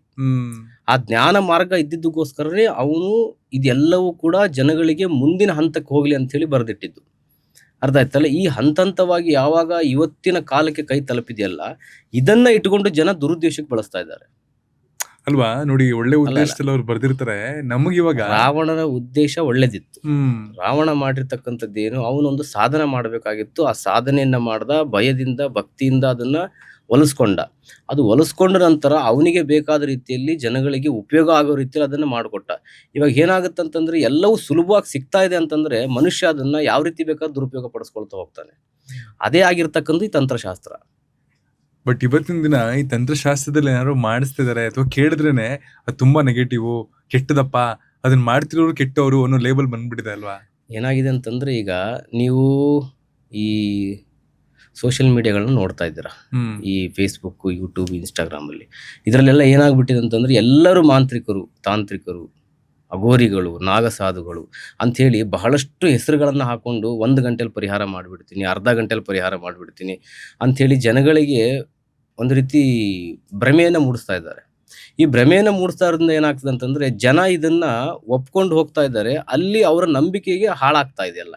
ಆ ನಂಬಿಕೆ ಹಾಳಾಗ್ತಾ ಇರೋದು ಏನಾಗ್ತದೆ ಅಂತಂದ್ರೆ ಒಳ್ಳೆ ರೂಪದಲ್ಲಿ ಮಾಡಿಕೊಡುವಂಥ ತಾಂತ್ರಿಕರಿಗೆ ಅಥವಾ ಸಾಧಕರಿಗೆ, ಸಿದ್ಧಿ ಮಾಡ್ಕೊಂಡಿರ್ತಕ್ಕಂಥವ್ರಿಗೆ ಇವತ್ತು ಬೆಲೆ ಇಲ್ಲದೆ ಇರೋ ರೀತಿಯಲ್ಲಿ ಆಗ್ತಾ ಇದೆ. ಹ್ಮ್ ಅರ್ಥ ಆಯ್ತಲ್ಲ? ವಿದ್ಯೆ ಇದೆ, ಇಲ್ಲ ಅಂತ ಹೇಳ್ತಿಲ್ಲ. ಅಂದ್ರೆ ಎಲ್ಲರೂ ಸಾಧಕರಾಗ್ಲಿಕ್ಕೆ ಆಗಲ್ಲ, ಎಲ್ಲರೂ ಸಿದ್ಧಿ ಮಾಡ್ಕೊಳಕ್ಕಾಗಲ್ಲ. ಸಿದ್ಧಿ ಮಾಡ್ತಕ್ಕಂಥ ವ್ಯಕ್ತಿಗಳು ಯಾರು ಪ್ರಚಾರಕ್ಕೆ ಬರೋದಿಲ್ಲ. ಅಂಡ್ ಈ ತಂತ್ರ ವಿದ್ಯೆ ಒಳಗಡೆನೆ ಮಾಟ ಮಂತ್ರ ಬರೋದಾ ಅಥವಾ ಹೌದು. ತಂತ್ರ ವಿದ್ಯೆನೇ ಮಾಟ ಮಂತ್ರನ? ತಂತ್ರವಿದ್ಯೆ, ಮಾಟ ಮಂತ್ರ ಎಲ್ಲ ಒಂದೇನೆ. ಹ್ಮ್ ಅರ್ಥ ಆಯ್ತಲ್ಲ? ಈಗ ನಿಮಗೆ ನಾವೇನು ಹೇಳ್ಬೇಕಂತಂದ್ರೆ ಇದ್ರ ಬೇಸ್ ನೋಡ್ಬೇಕಾಗತ್ತೆ ನೀವು. ಅರ್ಥ ಆಯ್ತಲ್ಲ? ಈಗ ಷಟ್ಕರ್ಮಗಳು ಅಂತ ಹೇಳ್ತೀವಿ. ಹ್ಮ್ ಅರ್ಥ ಆಯ್ತಲ್ಲ? ಈ ಷಟ್ಕರ್ಮಗಳಲ್ಲಿ ಶಾಂತೀಕರಣ, ಈ ವಶೀಕರಣ, ದಿಗ್ಬಂಧನ, ಉಚ್ಚಾಟನ, ವಿದ್ವೇಷಣ ಮತ್ತು ನಿಮಗೆ ಮಾರಣ ಅಂಥೇಳಿ ಹೇಳ್ತೀವಿ. ಈ ಕ್ರಿಯೆಗಳು ಬೇಸ್ ನಮಗೆ. ಇದಾದಮೇಲೆ 9 ಕರ್ಮಗಳು ಬರುತ್ತೆ. ಅದರಲ್ಲಿ ನಿಮಗೆ ಮೋಹನ, ಮರಣ ಮತ್ತು ವಿದ್ವೇಷಣ, ಆಕರ್ಷಣ, ಸ್ತಂಭನ ಇದೆಲ್ಲವೂ ಸೇರಿ ನಿಮಗೆ 9 ಅಂತ ಹೇಳಿ ಬರುತ್ತೆ. ಇದು ಎಲ್ಲ ಬೇಸ್ ನಿಮಗೆ. ಇದರ ಮುಖಾಂತರವಾಗಿ ನಾವು ಪ್ರಯೋಗಗಳನ್ನು ಮಾಡೋದು. ಒಬ್ಬ ಮನುಷ್ಯನ ಮೇಲೆ ಏನಾದರೂ ತೊಂದರೆಗಳು ಮಾಡಬೇಕು ಅಥವಾ ಒಳ್ಳೇದು ಮಾಡಬೇಕು, ಕೆಟ್ಟದ್ದು ಮಾಡಬೇಕು, ಏನೇ ಮಾಡಬೇಕಂತಂದ್ರೂ ಕೂಡ ಈಗ ನಿಮಗೆ ಈ ಷಟ್ವರ್ಗಗಳು ಗೊತ್ತಿರಬೇಕು, ಷಟ್ ಕರ್ಮಗಳು ಗೊತ್ತಿರಬೇಕು, ನವಕರ್ಮಗಳು ಗೊತ್ತಿರಬೇಕು. ಇದೆಲ್ಲ ಕ್ರಮಗಳು ಗೊತ್ತಿದ್ದಾಗ ಮಾತ್ರ ಒಬ್ಬ ವ್ಯಕ್ತಿ ಅವನದೇ ಆದಂಥ ಕೆಲವೊಂದು ದೈವಗಳನ್ನು ಸಿದ್ಧಿ ಮಾಡ್ಕೊಳ್ಬೇಕಾಗತ್ತೆ. ಕೆಲವೊಂದು ಗುರುಗಳ ಮುಖಾಂತರವಾಗಿ ಇದೆಲ್ಲ ಕಲಿಬೇಕಾಗತ್ತೆ. ಕಲ್ತಂಥ ವಿದ್ಯೆಯನ್ನು ಹಾಳು ಮಾಡದಿರೋ ರೀತಿಯಲ್ಲಿ ಫಸ್ಟು ಜ್ಞಾನವನ್ನು ಬೆಳೆಸ್ಕೊಳ್ಬೇಕಾಗತ್ತೆ. ಈ ಜ್ಞಾನ ಮಾರ್ಗದಲ್ಲಿ ಇದ್ದಾಗ ಮಾತ್ರ ನೀವು ಒಬ್ಬರಿಗೆ ಒಳ್ಳೇದು ಮಾಡಿಕೊಟ್ಟಾಗ ಅದು ಒಳ್ಳೇದಾಗ್ತಾ ಹೋಗುತ್ತೆ. ನಿಮ್ಮ ಉದ್ದೇಶನೇ ಕೆಟ್ಟದಿದ್ದಾಗ ಇನ್ನೊಬ್ಬನಿಗೆ ಮಾಡಿಕೊಟ್ಟಾಗ ಅದೆಲ್ಲ ಒಳ್ಳೇದಾಗುತ್ತೆ. ಅದೇ ನೀವು ಹೇಳಿದ್ರಿ, ಒಳ್ಳೇದು ಕೆಟ್ಟದ್ದು ಎರಡನ್ನೂ ಮಾಡೋದಕ್ಕೂ ಈ ಮಾರ್ಗವನ್ನ ನಾವು ಪಾಲಿಸ್ಬೇಕು ಅಂತ. ಅನುಸರಿಸಬೇಕಾಗುತ್ತೆ. ಆದ್ರೆ ನಾವು ಬ್ಲ್ಯಾಕ್ ಮ್ಯಾಜಿಕ್, ಮಾಟ ಮಂತ್ರ, ತಾಂತ್ರಿಕ ಅಂತ ಕೇಳಿದ ತಕ್ಷಣ ಕೆಟ್ಟ ಮಾರ್ಗಗಳಿಗೆ ಅದನ್ನ ಅನುಸರಿಸೋರು ಜಾಸ್ತಿ, ಒಳ್ಳೆ ಮಾರ್ಗಗಳಿಗೆ ಅನುಸರಿಸೋರು ತುಂಬಾ ಕಮ್ಮಿನೇ. ನಾವು ಕೇಳಿರೋದು ಅಥವಾ ಕೇಳಿ ತಿಳ್ಕೊಂಡಿರೋದು, ನೋಡಿರೋದು ಎಲ್ಲವೂ ಕೆಟ್ಟ ಮಾರ್ಗದಲ್ಲೇನೆ. ಒಳ್ಳೆ ಮಾರ್ಗದಲ್ಲಿ ತಾಂತ್ರಿಕವಾದ ಮಾರ್ಗದರ್ಶನವನ್ನ ತಗೊಂಡೋಗ್ಬೇಕು ಅಂದ್ರೆ ಯಾವ ರೀತಿ ತಗೊಂಡೋಗ್ಬೋದು? ಈಗ ಒಂದೇ ಮನೆಯಲ್ಲಿ ತಂದೆ ಮಕ್ಕಳು ಎಲ್ಲರೂ ವಾಸ ಮಾಡ್ತಾ ಇರ್ತಾರೆ. ಈಗ ನಿಮ್ಮ ಮಕ್ಕಳು ನಿಮ್ಮ ಕೈ ಬಿಟ್ಟು ಹೋಗ್ತಾ ಇದ್ದಾರೆ ಅಂತಂದ್ರೆ ವಶೀಕರಣ ಮಾಡಿಸಿ. ಅರ್ಥ ಆಯ್ತಲ್ಲ? ಗಂಡ ಹೆಂಡತಿ ನಡುವೆ ಸಮಸ್ಯೆಗಳಾಗ್ತಾ ಇದೆಯಾ, ವಶೀಕರಣ ಮಾಡಿಸಿ. ಅದೇ ನೀವು ಯಾರೋ ಗೊತ್ತು ಪರಿಚಯ ಇಲ್ದಿರತಕ್ಕಂಥ ವ್ಯಕ್ತಿಗಳ ನಡುವೆ ವ್ಯವಹಾರ ಮಾಡ್ತಾ ಇದ್ದೀರಾ, ಆಗ ಅವನು ನಿಮ್ಮೊಟ್ಟಿಗೆ ಇರಬೇಕಂತಂದಾಗ ಅವನ ಒಂದು ವಿಚಾರವನ್ನು, ಅವನು ನಿಮ್ಮ ಮನಸ್ಥಿತಿಗೆ ಹೊಂದ್ಕೊಂಡು ಹೋಗೋ ರೀತಿಯಲ್ಲಿ ಅವನ್ನ ಆಕರ್ಷಣೆ ಮಾಡ್ಕೊಳ್ಳಿ. ಉದ್ದೇಶ ಒಳ್ಳೇದಿರಬೇಕಲ್ಲ. ಅರ್ಥ ಆಯ್ತಲ್ಲ? ಈ ಉದ್ದೇಶಪೂರ್ವಕವಾಗಿ ನೀವು ಯಾವಾಗ ಒಬ್ಬ ವ್ಯಕ್ತಿ ಬೆಳೀತಾ ಇದ್ದಾನೆ, ಅವನನ್ನ ಹಾಳು ಮಾಡಬೇಕು, ಅವನ ಮನೆಯನ್ನ ಹಾಳು ಮಾಡಬೇಕು, ಅವನ ಕುಟುಂಬವನ್ನು ಹಾಳು ಮಾಡಬೇಕಂತ ನೀವು ಯಾವಾಗ ದುರುದ್ದೇಶದಲ್ಲಿ ಮಾಡ್ತಾ ಹೋಗ್ತಿರಲ್ಲ, ಇದು ದುರುದ್ದೇಶ ಆಗ್ತಾ ಹೋಗುತ್ತೆ. ಈಗ ಒಳ್ಳೆ ಉದ್ದೇಶಕ್ಕೋಸ್ಕರ ಬಳಸ್ಕೊಳ್ಳೋಕೆ ತಾನೇ ವಿದ್ಯೆಗಳೆಲ್ಲವಿರೋದು. ಈ ವಿದ್ಯೆಗಳನ್ನ ನೀವು ಯಾಕೆ ಒಳ್ಳೇದಕ್ಕೋಸ್ಕರ ಬಳಸ್ಕೊಳ್ತಾ ಇಲ್ಲ? ಅರ್ಥ ಆಯ್ತಲ್ಲ? ಮನುಷ್ಯನಲ್ಲಿ ಯಾವಾಗ ಈ ಹರಿಷಟ್ ವರ್ಗಗಳಂತ ಹೇಳಿದ್ನಲ್ಲ, ಕಾಮ, ಕ್ರೋಧ, ಲೋಭ, ಮೋಹ, ಮದ, ಮಾತ್ಸರ್ಯ ಎಲ್ಲವೂ ಅತಿ ಆಗ್ತಾ ಹೋದಾಗ ಅವನಲ್ಲಿ ಈ ವಿಕೃತ ಮನಸ್ಥಿತಿ ಬೆಳೀತಾ ಹೋಗುತ್ತೆ. ಈ ವಿಕೃತ ಮನಸ್ಥಿತಿ ಬೆಳೀತಾ ಇದ್ದಂಗೆ ಏನಾಗುತ್ತೆ ಅಂತಂದ್ರೆ ಕಣ್ಣಕ್ಕೆ ಕಂಡಿದ್ದೆಲ್ಲ ಹಾಳು ಮಾಡ್ಬೇಕನ್ನುವಂಥ ಮನಸ್ಥಿತಿ ಬರ್ತಾ ಹೋಗುತ್ತೆ. ಈಗಿನ ಕಾಲ ಹೇಗಾಗಿದೆ ಅಂತಂದ್ರೆ ಸರದು ಕುತ್ಕೋ ಅಂದ್ರೆ ಮರ್ಯಾದೆ ಹೋಗ್ತು ಅಂತ ಹೇಳ್ತಾರೆ. ಮರ್ಯಾದೆ ಹೋದಾಗ ಏನ್ ಮಾಡ್ತಾರಂತಂದ್ರೆ ಡೈರೆಕ್ಟ್ ಆಗಿ ಏನು ಮಾಡೋದಿಲ್ಲ ಅವರು, ಈ ರೀತಿ ಇಂಡೈರೆಕ್ಟ್ ಆಗಿ ಅವನ ಬೆಳವಣಿಗೆಯನ್ನು ಹಾಳು ಮಾಡುವಂಥದ್ದಾಗಿರ್ಬೋದು, ಅವನ ಕುಟುಂಬವನ್ನು ಹಾಳು ಮಾಡುವಂಥದ್ದಾಗಿರ್ಬೋದು, ಅವನ ಗಂಡ ಹೆಂಡತಿ ಸಮಸ್ಯೆಗಳು ಮಾಡುವಂಥದ್ದಾಗಿರ್ಬೋದು, ಅಥವಾ ಅವನ ಮಗನಿಂದನೇ ಅವನಿಗೆ ಕುತ್ತು ಬರೋ ರೀತಿಯಲ್ಲಿ ಆಗಿರ್ಬೋದು, ಅಥವಾ ಮಕ್ಕಳು ಮನೆ ಬಿಟ್ಟು ಹೋಗುವಂಥದ್ದಾಗಿರ್ಬೋದು. ಇಂಥದ್ದು ಏನೋ ಒಂದು ಈಗ ಒಂದು ಚೂಟದಾಗ ತಾನೇ ಅದಕ್ಕೊಂದು ನಮಗೆ ನೋವು ಅಂತ ಗೊತ್ತಾಗೋದು. ಈ ಮಾರ್ಗವಾಗಿ ಅದನ್ನ ಮಾಡಿದಾಗ ಆ ವ್ಯಕ್ತಿಗಳು ಅದನ್ನ ಅನುಭವಿಸ್ತಾ ಹೋಗ್ತಾರೆ. ಅನುಭವಿಸ್ತಾ ಇರುವಂಥ ವ್ಯಕ್ತಿಗೆ ಗೊತ್ತಿರೋದಿಲ್ಲ, ನಾನು ಇದೇ ರೂಪದಲ್ಲಿ ಅನುಭವಿಸ್ತಾ ಇದ್ದೇನೆ, ಇಂಥವರೇ ಮಾಡ್ತಾ ಇದ್ದಾರೆ, ಇವರಿಂದ ನನಗೆ ಆಗ್ತಾ ಇದೆ ಅಂತ ಗೊತ್ತಾಗೋದಿಲ್ಲ. ಬಟ್ ಅಕ್ಕಪಕ್ಕದಲ್ಲಿ ಇರ್ತಾರೆ. ಬಟ್ ಈಗ ಮಾಟ ಮಂತ್ರ ಮಾಡಿಸಿದ್ದಾರೆ ಅಂತ ನಮಗೆ ಗೊತ್ತಾಗೋದು ಹೇಗೆ? ಅಂಡ್ ಆ ಕುರುಹುಗಳು ಅಂದ್ರೆ ಒಂದು ಸಿಗ್ನೇಚರ್ ಅಥವಾ ಸೈನ್ಸ್ ಗೊತ್ತಾಗ್ತಾ ಹೋಗುತ್ತಲ್ಲ ಏನೋ ನಡೀತಿದೆ ಅಂತ, ಅದನ್ನ ಪ್ರಿಲಿಮಿನರಿ ಅಂದ್ರೆ ಮುಂಚಿತವಾಗಿ ನಿಮ್ಗೆ ಗೊತ್ತಾಗೋದು ಹೇಗೆ ಮಾಟ ಮಾಡಿಸಿದಾರೆ? ಖಂಡಿತವಾಗ್ಲು ನೋಡಿ, ಈ ತಂತ್ರವಿದ್ಯೆಯಲ್ಲಿ ಸುಮಾರು 624 ತಂತ್ರಗಳಿದೆ. ಒಂದೇ ರೀತಿ ತಂತ್ರಗಳಂತ ಇರೋದಿಲ್ಲ. ಈಗ ಇದರಲ್ಲಿ ವಶೀಕರಣ ಮಾಡಿಸಿದಾಗ ವ್ಯಕ್ತಿಯಲ್ಲಿ ಆಗುವಂಥ ಬದಲಾವಣೆಗಳು ಬೇರೆ ಇರುತ್ತೆ. ಅರ್ಥ ಆಯ್ತಲ್ಲ? ಈಗ ನಿಮಗೆ ಸ್ತಂಭನ ಮಾಡಿಸಿದಾಗ ಬೇರೆ ರೀತಿ ಆಗುತ್ತೆ, ವಿದ್ವೇಷಣ ಮಾಡಿದಾಗ ಬೇರೆ ರೀತಿ ಇರುತ್ತೆ, ಆಕರ್ಷಣೆ ಮಾಡಿದಾಗ ಬೇರೆ ರೀತಿ ಇರುತ್ತೆ, ಮರಣ ಪ್ರಯೋಗ ಮಾಡಿದಾಗ ಬೇರೆ ರೀತಿ ಇರುತ್ತೆ. ಅಂದರೆ ಎಲ್ಲವೂ ಒಂದೇ ರೀತಿ ನಮಗೆ ಎಫೆಕ್ಟ್ ಆಗುತ್ತೆ ಅಂತ ಹೇಳಲಿಕ್ಕಾಗಲ್ಲ. ಕೆಲವೊಬ್ಬರಿಗೆ ಆರೋಗ್ಯದಲ್ಲಿ ಎಫೆಕ್ಟ್ ಆಗ್ತಾ ಇರುತ್ತೆ, ಅದು ಅವರಿಗೆ ಯಾವುದೇ ಒಂದು ದೇವಸ್ಥಾನಗಳಿಗೆ ತಿರುಗ್ತಾ ಇರ್ತಾರೆ, ಬಟ್ ಅವ್ರಿಗೇನು ಗೊತ್ತಾಗೋದಿಲ್ಲ. ಆಸ್ಪತ್ರೆಗಳಿಗೆ ಹೋಗ್ತಾ ಇರ್ತಾರೆ, ಬಟ್ ಅಲ್ಲೇನು ಅವ್ರಿಗೆ ಎಂಥದ್ದೇ ಎಲ್ಲ ಬಾಡಿ ಸ್ಕ್ಯಾನ್ ಮಾಡಿ ಏನೇ ಮಾಡಿಸಿದ್ರು ಕೂಡ ಅವರಲ್ಲಿ ಯಾವುದೇ ರೀತಿಯಿಂದ ಸಮಸ್ಯೆ ಇಲ್ಲ ಅಂತಲೇ ಹೇಳ್ತಾ ಇರ್ತಾರೆ ಹೊರತು ಇಂಥದ್ದು ಆಗಿದೆ ಅಂತೇಳಿ ಯಾರು ಹೇಳೋದಿಲ್ಲ. ಅರ್ಥ ಆಯ್ತಲ್ಲ? ಮತ್ತು ಯಾವುದೇ ಒಂದು ಮೆಡಿಸಿನ್ ತೊಗೊಂಡ್ರು ಕೂಡ ಅದು ಅವ್ರ ಮೈಗೆ ಹತ್ತೋದಿಲ್ಲ, ಮೆಡಿಸಿನ್ನು ಕೂಡ ಅವರಿಗೆ ರಿವರ್ಸ್ ಆಗ್ತಾ ಇರುತ್ತೆ.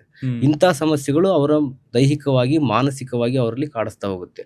ಮುಖ್ಯವಾಗಿ ಅವರ ದೇಹದ ಆಕಾರ ಬದಲಾವಣೆ ಆಗ್ತಾ ಹೋಗುತ್ತೆ. ದೇಹದ ಆಕಾರ ಬದಲಾವಣೆ ಆಗುವಂಥದ್ದು, ಚರ್ಮದ ಬಣ್ಣ ಬದಲಾವಣೆ ಆಗುವಂಥದ್ದು, ತಲೆಯ ಕೂದಲೆಲ್ಲ ಉದುರುವಂಥದ್ದು, ಮತ್ತು ಅವರ ವಿಕಾರತೆ ಹೊಂದ್ತಾ ಹೋಗ್ತಾರೆ. ಈಗ ಒಂದು 2-3 ತಿಂಗಳು ಬಿಟ್ಟು ಒಬ್ಬ ವ್ಯಕ್ತಿಯನ್ನು ಕಂಡಾಗ ನೀವೇ ಹೇಳ್ತೀರ ಅವ್ರಿಗೆ, ಏನಪ್ಪ ಇಷ್ಟೆಲ್ಲ ಬದಲಾವಣೆ ಆಗಿಬಿಟ್ಟಿದೆಯಲ್ಲ, ಹೋಗಿ ಎಲ್ಲಾದ್ರೂ ಆಸ್ಪತ್ರೆಗೆ ತೋರಿಸ್ಕೊ, ಅಥವಾ ಏನೋ ನಿಮ್ಗೆ ಮಾನಸಿಕ ಕಾಯಿಲೆ ಆಗಿದೆ ಅಂತೇಳಿ ನಿಮ್ಮ ರೂಪ ನಿಮಗಿಂತಲೂ ಹೊರಗಿನವ್ರಿಗೆ ಬಹಳ ಕಾಣ್ತಾ ಇರ್ತದೆ. ಸೊ ರೂಪದಲ್ಲಿ ಬದಲಾವಣೆ ಆಗ್ತಾ ಇರುತ್ತೆ. ಮತ್ತೆ ನಿಮಗೆ ಅನುಭವ ಆಗುತ್ತದು, ನನ್ನೊಳಗಡೆ ಯಾವುದೋ ಒಂದು ನೆಗೆಟಿವ್ ಎನರ್ಜಿ ನನ್ನನ್ನು ಕಂಟ್ರೋಲ್ ಮಾಡ್ತಾ ಇದೆ, 4 ಗೋಡೆ ಮಧ್ಯೆನೇ ನಾನು ಜೀವನ ಮಾಡ್ತಾ ಇದ್ದೀನಿ, ಹೊರಗಡೆ ಹೋಗ್ಬೇಕಂತೇಳಿ ಎಲ್ಲ ರೀತಿ ಪ್ರಯತ್ನ ಪಟ್ಟು ರೆಡಿಯಾಗಿ ಹೋದ್ರೂ ಕೂಡ ಮನೆಯಿಂದ ಹೊಸಲು ದಾಟ್ಲಿಕ್ಕೆ ಆಗಲ್ಲ. ಅಷ್ಟು ಆಗಲೇ ಮೈಂಡ್ ಚೇಂಜ್ ಆಗ್ಬಿಟ್ಟಿರ್ತವೆ. ಅವರ ಸ್ನಾನದ ಮೇಲೆ ಗಮನ ಇರೋದಿಲ್ಲ, ಊಟದ ಮೇಲೆ ಗಮನ ಇರೋದಿಲ್ಲ, ನಿತ್ಯ ಕ್ರಿಯೆಗಳ ಮೇಲೆ ಗಮನ ಇರೋದಿಲ್ಲ, ಮಲಗುವಾಗ ಮನಸ್ಥಿತಿ ಸರಿ ಇರೋದಿಲ್ಲ, ಬೆಳಗ್ಗೆ ಎದ್ದಾಗ ದೇಹ ಸ್ಥಿತಿ ಸರಿ ಇರೋದಿಲ್ಲ. ಅವರ ಆತ್ಮವಿಶ್ವಾಸದಲ್ಲಿ ಎಷ್ಟೇ ಅವರು ಮುಂದುವರಿಬೇಕು ಅಂತೇಳಿ ಪ್ರಯತ್ನ ಪಟ್ಟರು ಕೂಡ ಅದು ಕ್ಷಣ ಮಾತ್ರ ಅಷ್ಟೇ. ಅದು ಅರ್ಥ ಆಯ್ತಲ್ಲ? ಅದರಿಂದ ಮುಂದೆ ಅವ್ರು ಏನಾರು ಮಾಡಬೇಕು ಅಂತೇಳಿ ವರ್ಷ, 2 ವರ್ಷ, 3 ವರ್ಷ, 5-10 ವರ್ಷಗಳ ಕಾಲನೂ ಇವತ್ತು 4 ಗೋಡೆ ಮಧ್ಯೆ ನಿಂತು ಒದ್ದಾಡ್ತಿರ್ತಕ್ಕಂಥ ಜನಗಳನ್ನು ಕೂಡ ನೋಡಿದ್ವಿ ನಾವು.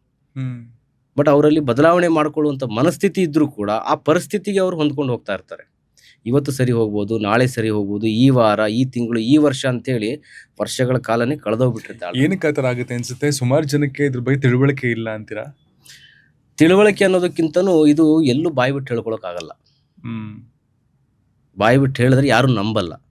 ನಂಬಿದ್ರು ಕೂಡ ಈ ವ್ಯಕ್ತಿಗೆ ಮನಸ್ಥಿತಿ ಸರಿ ಇಲ್ಲ ಅಂತ ಹೇಳ್ತಾರೆ, ಆಸ್ಪತ್ರೆಗೆ ತೋರಿಸ್ಕೊ ಅಂತ ಹೇಳ್ತಾರೆ, ಮೆಡಿಸಿನ್ ತಗೋ ಅಂತ ಹೇಳ್ತಾರೆ. ಬಟ್ ನೊಂದಂಥ ವ್ಯಕ್ತಿಗೆ ಸಾಂತ್ವನ ಹೇಳುವಂಥವ್ರು ಯಾರು ಇರೋದಿಲ್ಲ. ಅರ್ಥ ಆಯ್ತಲ್ಲ? ಈಗ ನೀವು ಒಂದು ಅರ್ಥ ಮಾಡ್ಕೊಳ್ಳಿ, ಈಗ 2-3 ವರ್ಷ ಜೊತೆಲಿದ್ದಂಥ ಒಂದು ಹುಡುಗಿ ಕೈ ಬಿಟ್ಟು ಹೋದಾಗ್ಲೇ ಮನುಷ್ಯ ಎಷ್ಟು ಡಿಪ್ರೆಷನ್ಗೆ ಹೋಗ್ತಾರೆ. ಅದೇ ರೀತಿ ಈ ಪ್ರಯೋಗಗಳು ಮಾಡಿದಾಗ ಕೂಡ ಇದ್ರ 100 ಪಟ್ಟು ಡಿಪ್ರೆಷನ್ಗೆ ಹೋಗ್ಬೇಕಾಗತ್ತೆ ಅವನು. ಆ ಡಿಪ್ರೆಷನ್ ಇದ್ದಂಥ ವ್ಯಕ್ತಿಯನ್ನ ನೀವು ಎಷ್ಟೇ ಸಮಾಧಾನ ಪಡಿಸಿದ್ರು ಕೂಡ ಅವನಿಗೆ ಸಮಾಧಾನ ಆಗೋದಿಲ್ಲ. 4 ಜನರ ಮುಂದೆ ಮಾತ್ರ ನಗಬೇಕಷ್ಟೇ ಅವನು. ಬಟ್ ಒಂಟಿಯಾಗಿದ್ದಾಗ ಅದು ಅವನನ್ನು ಆವರಿಸ್ತಾ ಹೋಗುತ್ತೆ. ಸಂಪೂರ್ಣ ಅವನ ದೇಹ ಎಲ್ಲ ವಿಷ ಆಗಿರುತ್ತೆ. ಊಟ ಮಾಡಿದ್ರು ಕೂಡ ಹೊಟ್ಟೆಗೆ ಹತ್ತೋದಿಲ್ಲ ಅವನಿಗೆ. ಬರೀ ಮಾನಸಿಕ ಕಾಯಿಲೆಯಿಂದ ಡಿಪ್ರೆಷನ್ನಲ್ಲಿ ಬಳಲಬೇಕಾಗತ್ತೆ.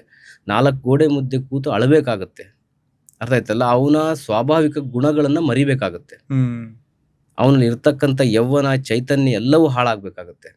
ಆ ವ್ಯಕ್ತಿಯ ಒಂದು ದಿನಚರಿಯನ್ನು ಮರೆತು ಅವನು 4 ಗೋಡೆ ಮುದ್ದೆ ನರಳುವಂಥ ಪರಿಸ್ಥಿತಿ. ಇದು ಅವನಲ್ಲಿ ಎಚ್ಚರಿಕೆಯನ್ನು ಕೊಡ್ತಾ ಇರುತ್ತೆ. ಪ್ರಥಮ ಹಂತ ಇದೆ ಎಲ್ಲವೂ ಕೂಡ. ದ್ವಿತೀಯ ಹಂತದಲ್ಲಿ ಸಮಸ್ಯೆಗಳಂತ ಬಂದಾಗ ಪದೇ ಅವನಿಗೆ ನಾನು ಸೂಸೈಡ್ ಮಾಡ್ಕೊಳ್ಬೇಕು, ಅಥವಾ ಮನೆ ಬಿಟ್ಟು ಹೋಗಬೇಕು, ಊರು ಬಿಟ್ಟು ಹೋಗಬೇಕು, ಸ್ಥಳ ಬದಲಾವಣೆ ಮಾಡ್ಬೇಕಂತ ಹೇಳಿ ಅರೆ ಹುಚ್ಚನಾಗಿ ಜೀವನ ಮಾಡ್ತಾ ಇರ್ತಾನೆ. ಇದು 2ನೇ ಹಂತದಲ್ಲಿ. 3ನೇ ಹಂತದಲ್ಲಿ ಅವರು ಯಾವ ಉದ್ದೇಶ ಇಟ್ಟುಕೊಂಡು ನಿಮ್ಮ ಮೇಲೆ ಪ್ರಯೋಗ ಮಾಡಿರ್ತಾರಲ್ಲ, ಆ ಪ್ರಯೋಗಕ್ಕೆ ನೀವು ಒಳಗಾಗಿದ್ದಾಗ ಈ ಒಂದು 6 ವರ್ಷ, 8 ವರ್ಷ ಅಥವಾ 12 ವರ್ಷ ಪ್ರಯೋಗದ ಅವಧಿಗಳಿರುತ್ತೆ. ಈ ಅವಧಿಗಳು ದಾಟ್ತಾ ಇದ್ದಂಗೆ ಮನುಷ್ಯನ ಮರಣ ಆಗುತ್ತೆ. ಪರಿಹಾರ ತಗೊಳ್ಳಿಲ್ಲ ಅಥವಾ ಪರಿಹಾರ ಮಾಡ್ಕೊಳ್ಳಿಲ್ಲ ಅಂತ ಅಂದ್ರೆ ತಾನೇ ಪ್ರಯೋಗ ನಿಷ್ಕ್ರಿಯಗೊಳ್ಳಲ್ವಾ? ಅಂದ್ರೆ ಸ್ಟಾಪ್ ಆಗಲ್ವಾ? ಒಂದು ಹಂತ ಆದ್ಮೇಲೆ ಇಷ್ಟು ವರ್ಷ ಇಲ್ಲ ಇಷ್ಟು ತಿಂಗಳಾದ್ಮೇಲೆ ತಾನೇ ಎಂಡ್ ಆಗಲ್ಲ. ಈಗ ಒಂದು ಕೆರೆಯಲ್ಲಿ ನೀರು ಹಾಗೆ ಬಿಟ್ರೆ ಪಾಚಿ ಕಟ್ಟಿ ಕೊಳ್ತೋಗುತ್ತೆ. ಹಾಗೆ ನಿಮ್ಮ ಮನಸ್ಸು ಕೂಡ, ಹಾಗೆ ಈ ಪ್ರಯೋಗಗಳು ಕೂಡ. ಯಾವಾಗ ನೀವು ಅದು ನಿಮ್ಮ ಜೊತೆಯಲ್ಲಿ ವಾಸ ಮಾಡಲಿಕ್ಕೆ ಪ್ರಾರಂಭ ಮಾಡುತ್ತಲ್ಲ, ನಿಮ್ಮನ್ನು ಇನ್ನೂ ಕೆಳಗಡೆ ತಗೊಳ್ತಾ ಹೋಗುತ್ತೆ ಹೊರತು ಅದನ್ನು ಶುದ್ಧಿ ಮಾಡ್ಲಿಕ್ಕೆ ಬಿಡೋದಿಲ್ಲ. ಇದರಲ್ಲಿ ಬಹಳಷ್ಟು ಕ್ರಿಯೆಗಳಿದೆ. ಈ ಸ್ಮಶಾನ ಕ್ರಿಯೆಗಳಲ್ಲಿ ಸ್ಮಶಾನಕ್ಕೆ ಹೋದಂಥ ಹೆಣ ಯಾವತ್ತಾದ್ರೂ ವಾಪಸ್ ಬರುತ್ತಾ? ಹಾಗೆ ನಿಮ್ಮ ಹೆಸರಿಂದ ಕೆಲವೊಂದು ಗೊಂಬೆಗಳನ್ನು ಮಾಡಿ ಸ್ಮಶಾನದಲ್ಲಿ ಕ್ರಿಯೆಗಳನ್ನು ಮಾಡಿ ಅದಕ್ಕೆ ಮೊಳೆ ಹೊಡೆದು, ಅರ್ಥ ಆಯ್ತಲ್ಲ, ಇದರಲ್ಲಿ ಬಹಳಷ್ಟು ಸಮಸ್ಯೆಗಳು ನಿಮ್ಗೆ ಕಾಡೋದು ಅಂತಂದರೆ ಕುತ್ತಿಗೆ ನೋವು. ಹ್ಮ್ ಕುತ್ತಿಗೆಯಲ್ಲಿ, ಮಂಡಿಗಳಲ್ಲಿ, ಬೆನ್ನಲ್ಲಿ, ತಲೆಗೆ ಸಂಬಂಧಪಟ್ಟಂತೆ ಈ ರೀತಿ ಕೆಲವೊಂದು ಮೊಳೆಗಳನ್ನು ಹೊಡೆದು ಸ್ಮಶಾನದಲ್ಲಿ ಹೂತಾಕಿದ್ರೆ ಅಂಥ ವ್ಯಕ್ತಿಗಳಿಗೆ ನೀವು ಏನೇ ಮಾಡಿದ್ರೂ ಕೂಡ ಅವನು ಸರಿಪಡಿಸ್ಕೊಳಕ್ ಆಗೋದಿಲ್ಲ. ಓಕೆ. ಒಂದು ರೀತಿ ಹೆಣದ ರೂಪದಲ್ಲಿ ಮನೆಯಲ್ಲಿ ಬಿದ್ದು ವಾಸ ಮಾಡಬೇಕು ಅವನು.